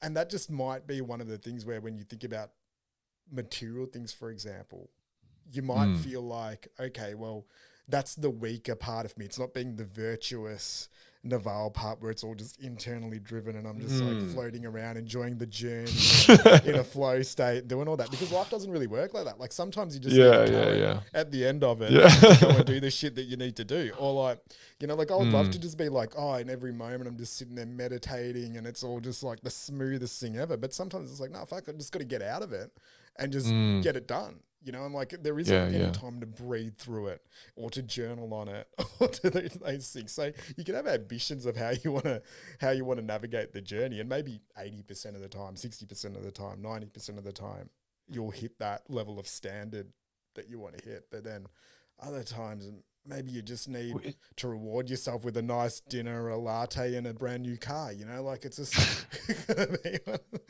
one of those things where it's like, you know, just to get through that month or that little sprint, that's what I needed to do. And now I'm going to enjoy the shit out of this thing because, more and more, I just realize that life's messy, man. You know, it's messy and it's okay. It's so messy and it's okay. But as human beings, we have this ultimate desire for things to fit exactly, and I've got to live perfectly and this and that. It's just like, oh man, it's not true. None of it is real. No one knows what they're doing. No one does. And that's why I love this conversation that we're having right now, because it's so easy when you see me in a glimpse, when people see you at a glimpse, it's so easy to it's an illusion when we think that all these people are living these perfect lives that are just so righteous and so enlightened. And it's like, no, I've got my demons. I've got addictions. I've got things that kind of, oh, I want to get this, I want to get that. Oh, I want to, and it's just, yeah, it's just kind of keeping them in check, but then at the same time, allowing yourself to enjoy a little. Far out. If you're only going to live this ride once, yep, enjoy it a bit, right? But then don't go overboard, because anytime you do anything overboard, it becomes gross, right? It becomes too much. Yeah, don't drown. Just don't drown. Find your way to swim back up to shore, and so you can play again. And yeah, I loved what you said before around like trying to fit everything in. That's actually been a pretty recurring part of my review. Is like one of the things that I wrote down that really stood out was there's some really awesome puzzle pieces here, but then sometimes not fitting in as part of the bigger puzzle, right? And just getting more comfortable with that, where sometimes you'll have elements where it's like, all right, I've got tick, tick, tick, tick, tick, that's great. But then bang, there's a couple of big crosses here and they're not really fitting in. And it can ruin the quality of like the whole experience, right? So it's also knowing that it's never going to be perfect. It's never going to flow like that. It's very rarely going to play out how you want it. And, I think that's just a big part of life, right? Like if you think about the position that we're at the moment, and like I look back now, like these are things that I think we're both probably dreaming about for 6-8 years and there's elements of that are coming into fruition right now. But it's hilarious though, if you look at it, like on paper, we should be perfectly happy at all times, every single day, because we achieved some of those things, right? But then the reality is that it's still very similar to what it was like 2 years ago, 4 years ago, 8 years ago. It just has got different elements to it. There's different situations that we're navigating. There's different, call it ups and downs. Like some of the ups have a different quality to them. Some of the downs have a different element to them. And I think that's one of the things that I'm just starting to accept more and more. And I think this is what, like we're in our mid-30s. I think this is the beautiful thing when you see people that are like in their 70s and 80s and you just see them sitting there and they're like, I've kind of seen everything. I think that's one of the things that they've just accepted, is that there's fluctuations. Don't take it all too seriously. It'll kind of play out how it has to. Enjoy it as much as you can. And they just look really chilled out, sitting on the garden bench feeding the ducks, because that's that stage of life that they're in. And I think if you think about our 20s, it was all about energy and forward movement and progression and playing that part of the game. Now I think we're getting a little bit more reflective. We probably understand ourselves a bit more and we have an idea of what we like, what we don't like, and figuring that out. And who knows what the next phase is going to be. Like I think it just, I go back to that thing mentioned earlier, is now I'm trying to get better at just watching it all unfold.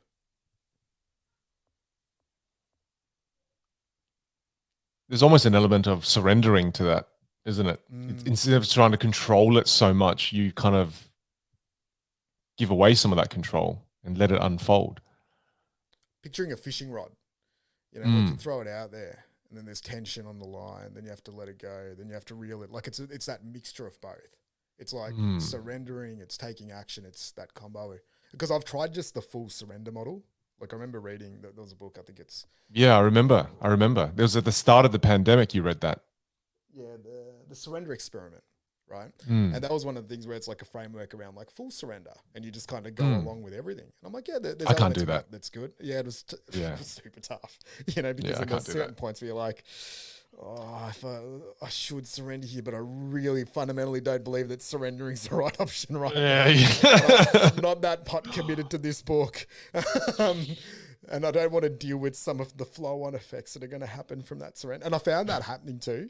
It's like on the few occasions where you did surrender, I'm like, oh, that was the worst decision ever. Like it's now led to like 6 other things that I'm now locked into that I have to surrender to. Like this is a never-ending cycle of surrendering. So I could just imagine Paywen telling me to do chores and I just surrender. Go, nah, I'm surrendering. I'm out. Sorry, Powan. I've just got this new philosophy of surrendering. I'm surrendering. Yeah. I am not doing the chores. I love how you just flip that around when surrendering would actually be doing the chores. But no, it's like, not. No, it's not. Surrendering is I give up. I'll just wave a white flag every time she wants me to do something. It was like, no, I've surrendered. Sorry. Out of action. I kind of read it the other way. It was more like, if I didn't want to do the chores, it's like you have to surrender to the thing that you don't want to do. So for me, surrendering clearly haven't like read doing that book. The chores, and then like I'd be sitting there like regretting it at that moment in time, and then it would lead to more chores, and then all of a sudden, like that's all your life is. But yeah, I think it's that mixture, right? Well, to me, it feels like that. That's kind of the model. It's like a mixture of surrender and action, and yeah, that combination. You know, one thing you brought up before, the whole dreaming thing. I can tell you that this year I've definitely given myself a lot more permission to dream. And it's like what I did at the beginning of this year in January. I kind of wrote down, I mean, in my diary, on all my diaries, I have the words that Tim Ferriss says, and I've totally just kind of like taken it from him and used it all the time. But reality is negotiable. I love that. I love that little short sentence. And then at the beginning of this year as an exercise, I just wrote down, well, if reality is truly negotiable, what would you do? And because I've been trying to build my social media and everything for so long and build the online course and have it, you know, become more successful, etc., I kind of wrote, okay, well then if reality is truly negotiable this year, the way I'll approach it is I'm going to build a massive online following. I'm going to have a really fun online course and thousands of people are going to join it.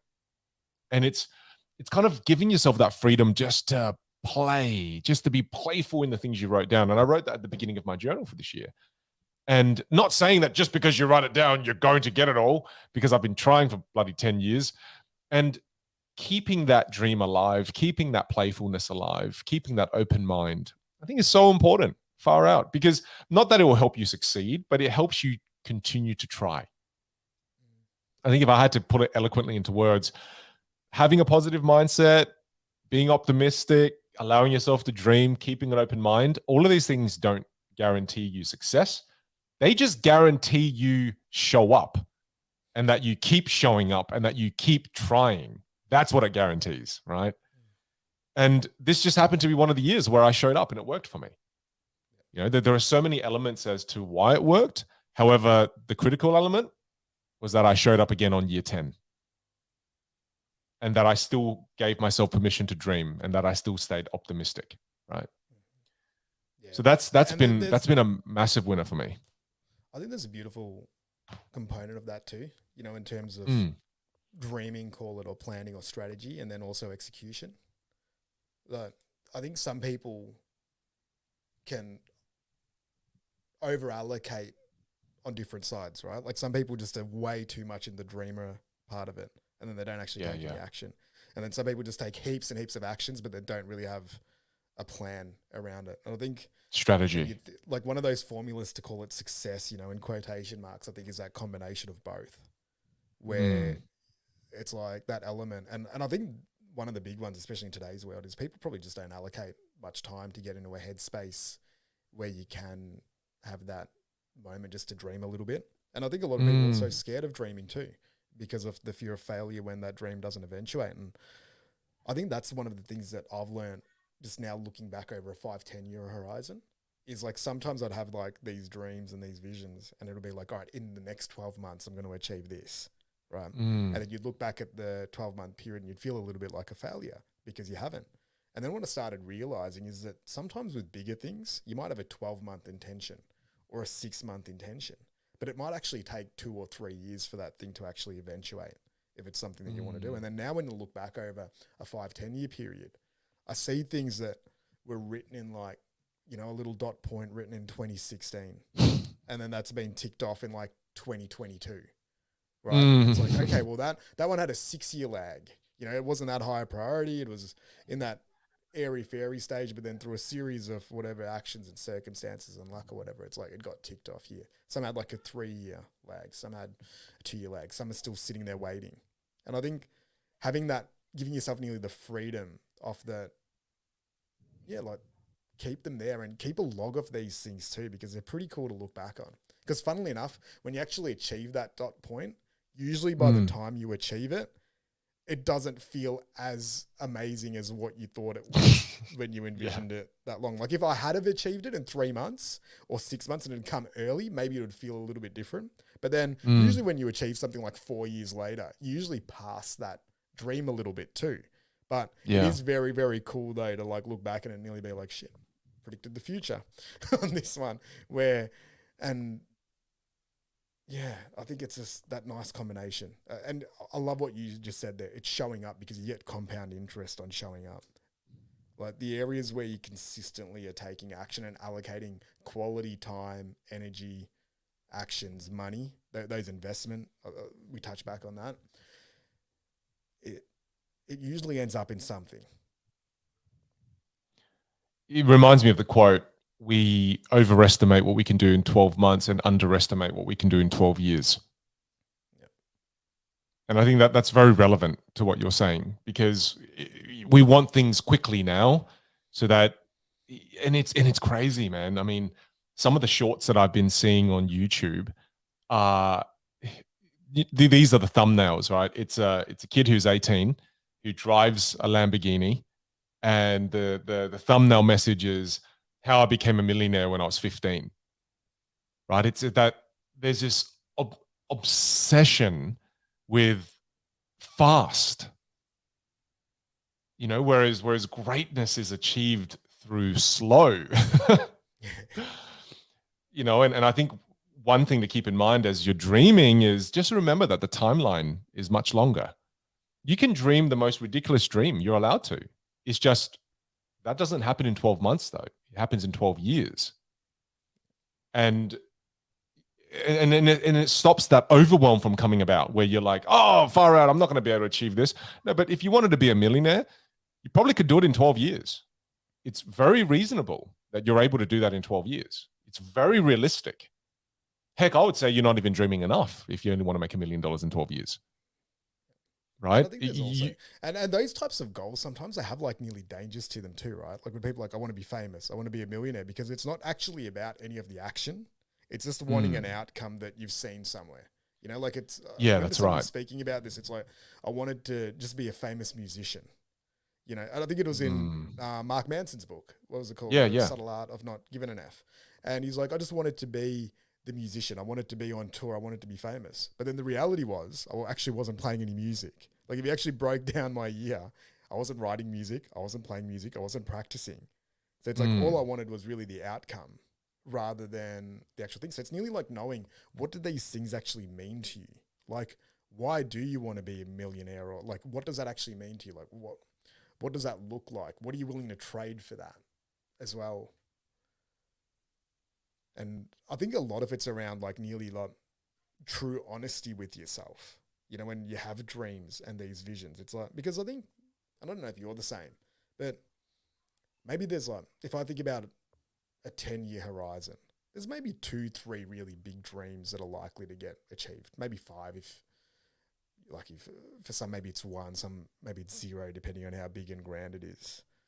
But you only get a few of these every 5 to 10 years that are of huge significance. So it's like, how are you going to approach that and allocate it? And I think the big one is like, what are you realistically willing to give up for it? Like how far, because the funny things with dreams, and this is why I think I love The Alchemist so much, because it's such a great story that when you have a big dream, you're going to also get the biggest forms of resistance on that journey, right? Otherwise, big dreams would be achieved, they'd be handed out at the milk bar, and they wouldn't have that level of depth, right? There wouldn't be a great story narrative when somebody achieves something, like a big dream. Like I just watching the World Cup, and you watch Lionel Messi finally winning the World Cup after, I think, 16, 18 years of trying to approach his big Everest. He could never get that final win of the World Cup. He achieved so much. Everyone's like one of the greatest of all time, but it was that was the thing that was eluding him. And then you see him like achieve it. And I think it's already become the most like Instagram post of all time. Really? Because so many people relate to that. It's like they see somebody that's on that path of greatness with one of the biggest dreams that was always out of reach. and then achieving it on one of the biggest stages. And I think it's like, as a global event, it becomes nearly a tip your hat moment where whether you like him or not, or you're not a fan or whatever, I think it's just that appreciation of somebody just pursuing a grand dream, and he was willing to trade for it, right? Yeah, I mean, imagine the sacrifices he had to make. And the pressure, the doubt, the judgment, the criticism, the weight of nations on you, the comparisons that you're never going to be as good as these guys. But all of that happening with the biggest microphone and on the most public stage with the biggest sport. I think it's sports are cool in that way that they allow people to see the completion of dreams met and then also dreams not achieved. The arena provides that, and it shares that story with the audience, which is cool. Well, on that topic, it's the realization with the relationship between sacrifice and success. And there's a point where, you want this level of success, then you've got to sacrifice this much. You want more success, and we've got to sacrifice more. And at some point, you got to have to make the call to stop. Otherwise, again, you see this often. Some people just keep sacrificing, and then at the end, they're left with nothing.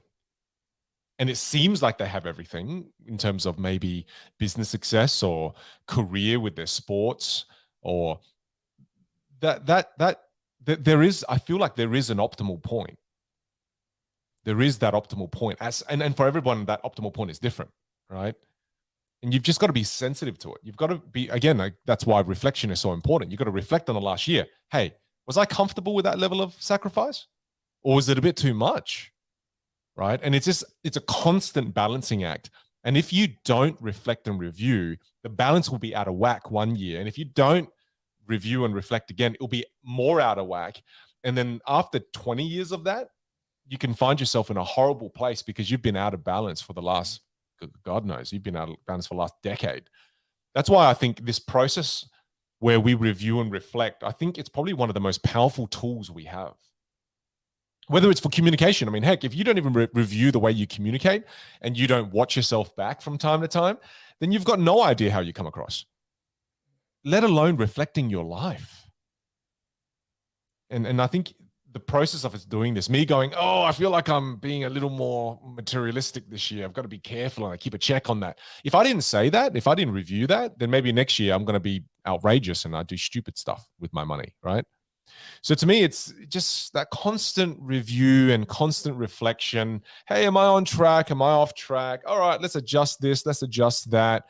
It just allows us to stay on the rails. And it's hard to put a tangible value on it, but even when I reflect on our friendship, it's one of the coolest things that I think we do for each other over that period of time. It's like we can come to a conversation, kind of lay it out there. And it's similar to what everyone gets on this podcast, where we have relatively unfiltered thoughts. They're often messy. And then we just kind of try to figure them out, right? But then when we catch up outside of that, sometimes we'll do that over a 12-hour period. Or a 3-day period. And you can jam on nearly one topic until it's completely noodled out from so many different angles. And it's got call it its core element of truth behind it. It'll be like, hey, bro, I think this is actually it. And then we'll always end up being like, oh, yeah, you're right. And then and I think that, again, when you talk about intangible ROI on certain things, for me, when I look back over that 5 to 8 year period, I think that's something that's been just super valuable in terms of having a platform or having relationships or having an environment where you can just jam on things. And I know Chantal was telling me about this as well. She's like, when I speak to Danielle, who's her best friend, she's like, I speak to her and I lay things out there and we have conversations, and we have conversations about you guys, like our husbands, and we have conversations about life, and that's where we nut it all out, so that when we actually come home, some of those things don't need to actually be said to you guys. You don't have to see that part because it might not be the nicest thing. It might not be helpful. It might not be stuff that you can actually use. It might be hurtful, but we get to actually process all those bits and pieces. So it allows us to go forward. And I think finding these types of relationships, no matter what stage of life you're in, that's something that's really worth investing in, where you have some safe spaces just to review, to explore, to throw out random thoughts without anything. And I think even that's where therapy is really cool, or like coaching, you know. I know we don't really do too much of this stuff and we're not experts in it, but that's that's what we do for each other.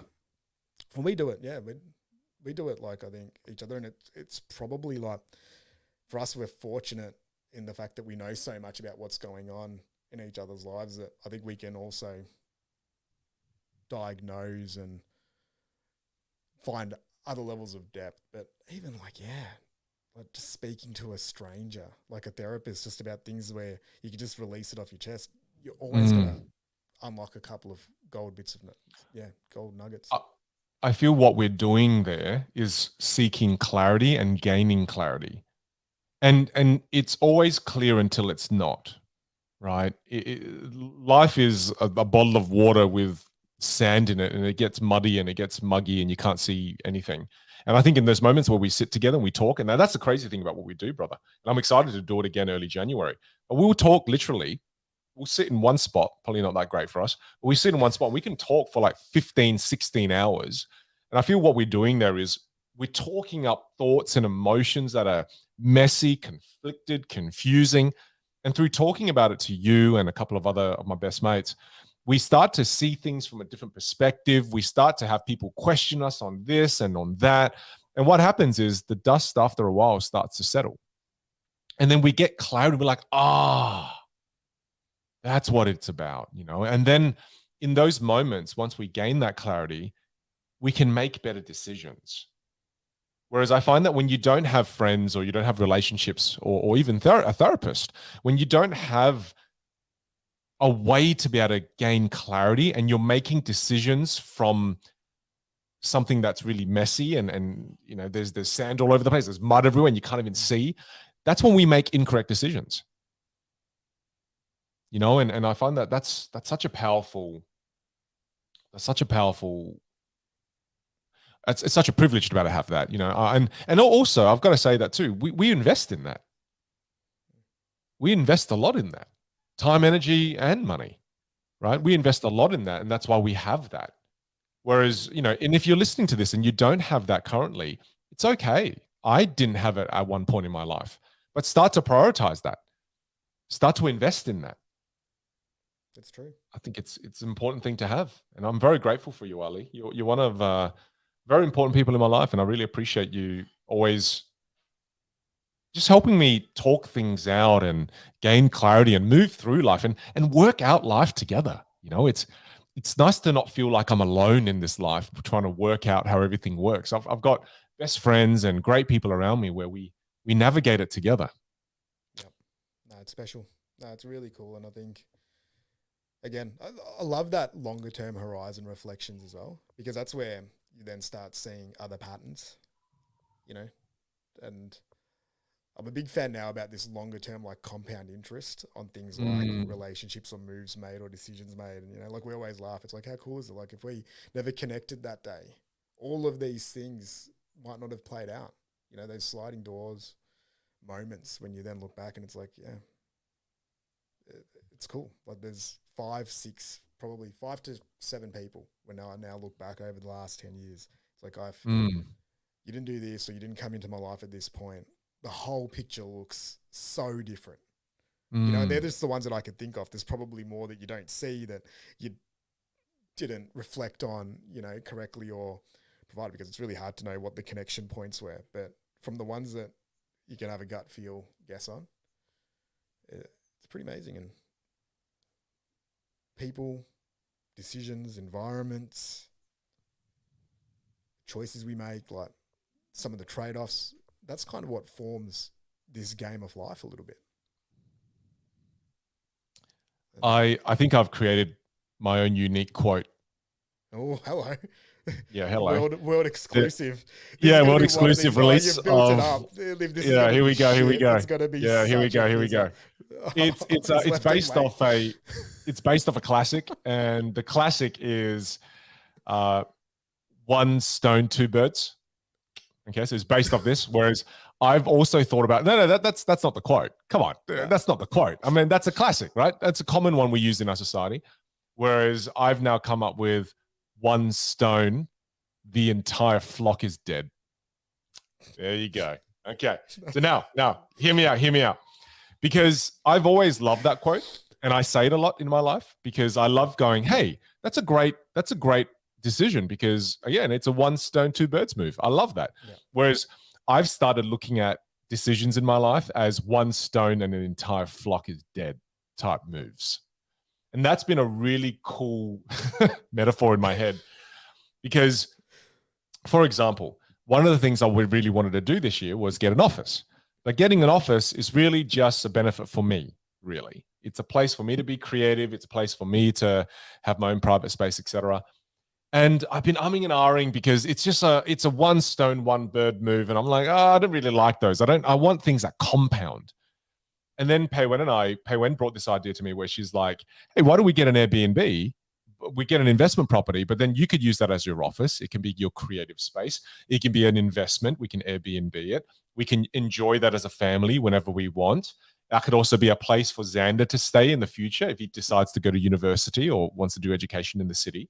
Then we have a car park in the city, so we can go into the car park, and there was just these range of benefits. I was like, wow, that's a one stone flock dead move.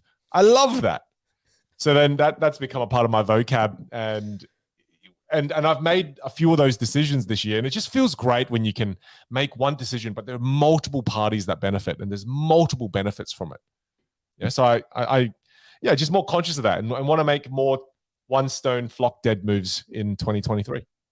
Yeah, I like it. Yeah, I think there's another one, a little spin on that. If you don't resonate with the one stone dead bird analogy, it's the key domino. Like what's the key domino here that if you just push that one that's domino, not unique. it kind of looks after. That's not unique. I've heard of that before. I think it's good, bro. No, I like it. It's solid. No, but the actual example that supports the quote, very powerful. Yeah. Gosh. That's yeah. And any other kind of big ones for you this year? Yeah, well, I think one of the, as we kind of get closer to wrapping it up, even though we could speak all day, like, what's just been a couple of the highlights for you this year? The number of mini retirements I've taken with my family. Yep. Honestly, bro, when I reflect on this year, there have been some really hard times. We've had some challenges in the family. However, I feel like this has been my best year of life so far. And one of the main reasons why it's been one of my best years of life is because of the number of memorable moments and mini retirements I've taken with my family. This year I've gone camping 4 times. I've done 3 road trips that were each 2 to 3 weeks long. I've gone to Malaysia to spend time with my father-in-law, gone to Singapore on like a food trip, and I've been able to just have so many memorable moments. And I felt like this year is the first year I've truly lived. Whereas when I look at my previous years of life, I can almost tell you about those years based on the work that I've done, what I've been able to achieve with my business and work. I cannot tell you about how I lived because I don't remember. Right. Whereas this is one of the first years where I feel like, wow, man, I've lived well. And it just feels good to be able to say that. And you know what the crazy part is? I've lived well. And this has probably been the biggest year I've had, period, in business as well. Mm. So it's like the whole idea that I had in my head behind, if I work less, my business will suffer as a result. It's completely untrue, because one of the little things I wrote down is that as I've made myself less available, my time has become more valuable. Super weird. Super weird. So it's one of those things where I definitely am going to continue it next year in terms of making time and space for life and getting good at living, as well as becoming a better business owner, a better entrepreneur, better teacher, better coach. It's learning how to live more too. How about for you?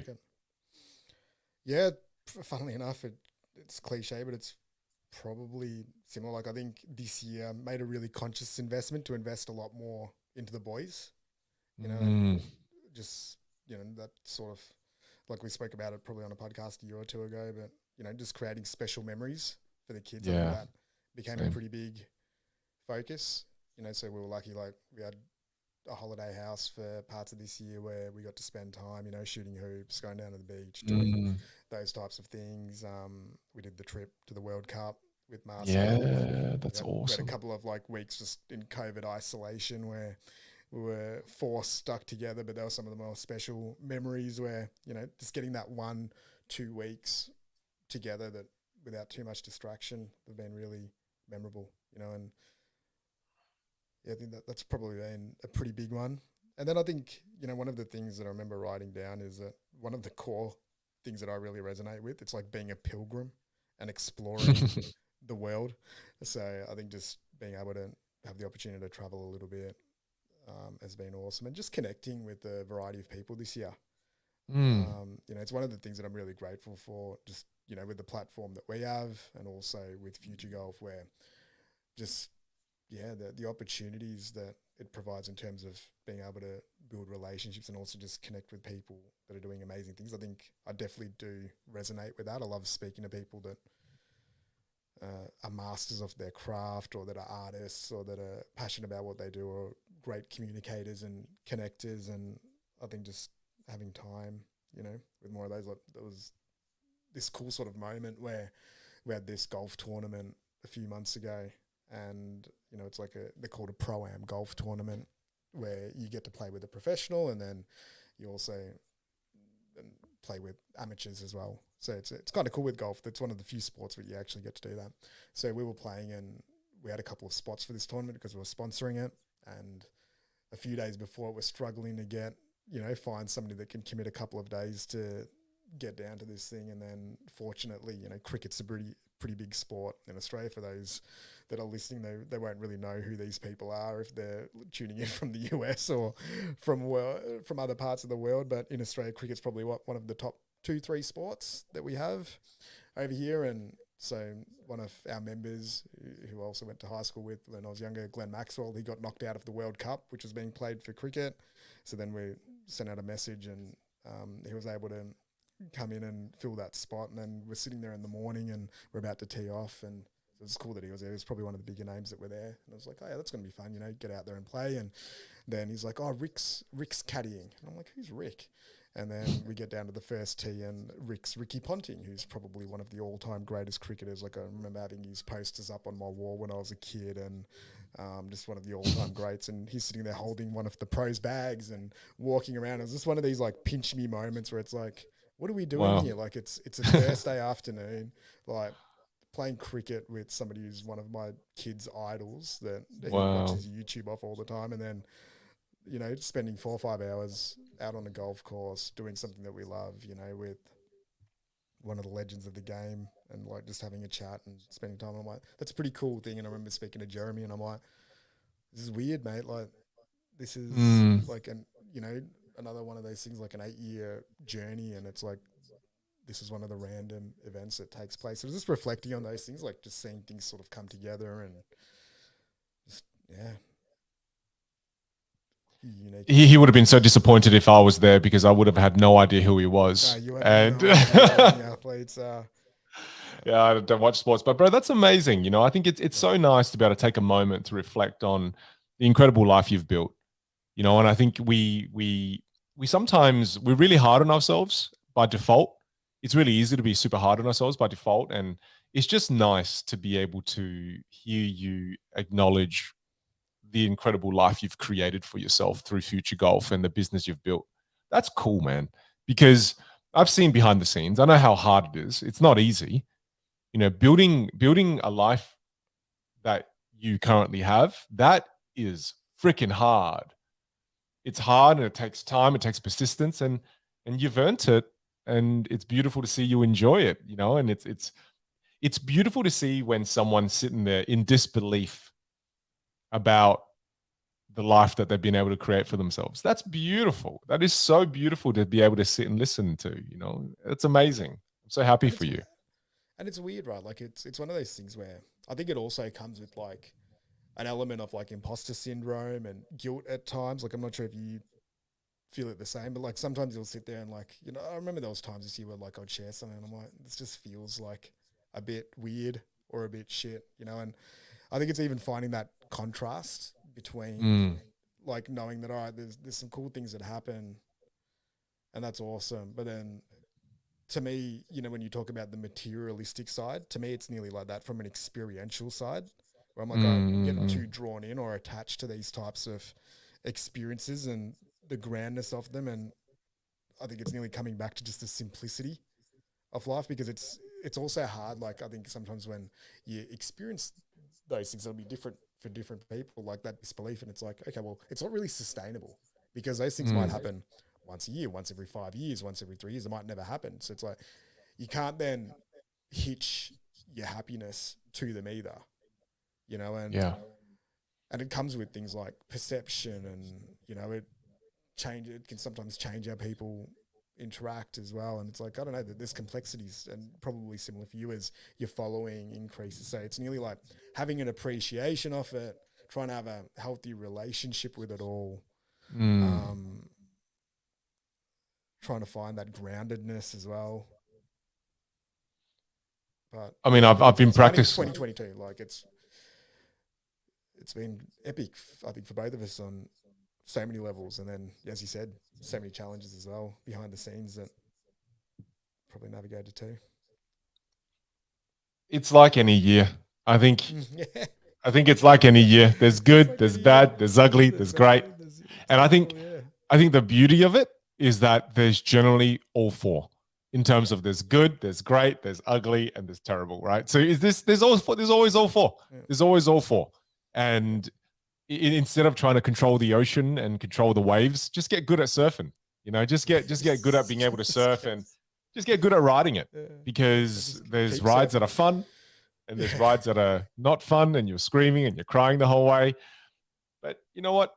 It's also about the people you have around you, so that you can celebrate the wins with, so that you can cry with. So to me, if I was to take something away from all that we've spoken about, as messy as it all was, it's the connections that I have, the people that I have, that I can love, that I have the opportunity to love, and the people who love me. I'm going to continue to invest in you, in the people that I love all around me, and hopefully you invest in me. And it's I think that's what stands out to me as I sit here and talk to you, is I'm just reflecting upon all the beautiful relationships that I have in my life, because that, at the end of the day, I feel is what it's all about. And that's what's made 2022 freaking amazing, is the connection, the people, and the love. Love it. Beautiful. Yeah. Any parting things from you? I think it's just, yeah, and just a big thank you to everyone who's been listening over the last year. I think we probably only did about 8. I think we do about 8 to 10 episodes every year. That's kind of Yeah. our Yeah. thing. And for everyone that asks us to do them more regularly, unfortunately, we prioritize our time, and this is about as reliable as that we get, is with periodic Yeah. releases of this. But, it's I've loved, again, just, it's one of the things where this has just been such a joy just doing this, and, Yeah. getting to share this space with you, and also just appreciative that, to me, this always feels like your world where you welcome me into it. So it's been awesome, going through that journey with you. And obviously it's because of this podcast. Like, if you think about two things that coincide with your social media following, it's this podcast being released and then your following increasing. It's none of the other moves No, that you use. it's all you, bro.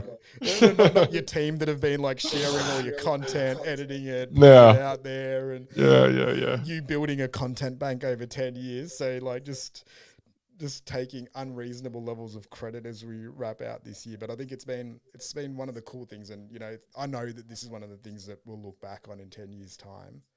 And it's always going to be special just to see, like a time capsule of our mad ramblings as we just fumbled through life. So that's been amazing. And to everyone out there listening, it's like, thanks for listening.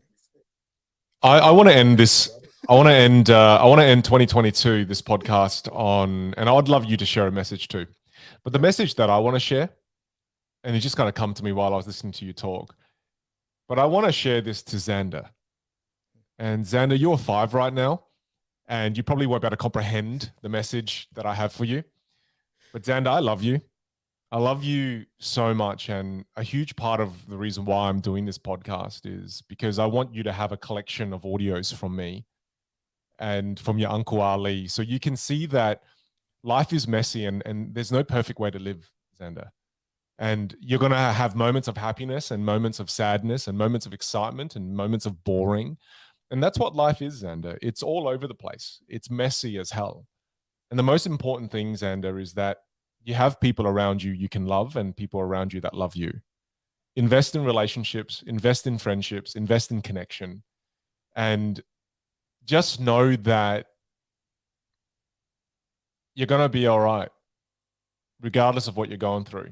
You're going to be okay because you have many, many podcasts to listen to. You'll never be bored. But this is just my message to you to remind you of what's most important in life, and it's connection with the people around you. You know, just work through it. It's not perfect. It's messy as hell. And don't feel bad when it gets messy. It's okay. I love you. Beautiful. How about you? Mate, some for your boys. Come on. Give me some for your boys. Give me some for your boys. Come on. Marcel and Romeo. Give me some for them. Come on. I know this is very uncomfortable for you, but a huge reason why we're doing this as well, bro, is for our kids, man. So give them a message, man. From 2022, Ali Tarai. Xander, you're 5, and I want you to know that I love you. See?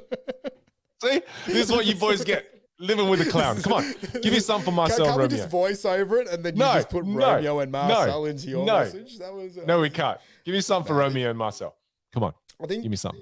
To Marcel and Romeo, I think the message that I have for you boys is just be yourselves. You know, like be the truest version of who you are. And, you know, and I think if you do listen to this podcast when you're old enough to understand what's going on, I hope you realize that, you know, your Uncle Vin and your dad, we gave it a fair crack to kind of live a very true version of who we were, you know, and we committed to that. And hopefully that's one of the examples that we can share with you both, that, you know, if you sort of stay true to who you are and keep exploring that and just accepting that, and pursuing, you know, it sounds cliche, your dreams and who you want to become. That's a pretty cool way to live life, I think. And as Vin mentioned, it's going to be messy. It's never going to be a smooth ride, but the more that you understand about what sort of drives you, who you are, who you want to become, how you want to live, how you want to impact others, how you want to connect with others, it's hopefully something pretty special in that. And I'll continue to keep trying being an example of that to the best of my ability. Oh, what a great way to end the final podcast for 2022. Xander, Marcel, Romeo, and to any future kids that I have, I love what Uncle Ali just said. Live your best life, the truest version of yourself. And it's all about connection. Thank you, my friends. Thank you to all our... We have at least 50 listeners now. So thank you to all of our listeners for joining us in sporadically here and there throughout 2022. We wish you a wonderful festive season and a happy new year. We'll see you all on the other side.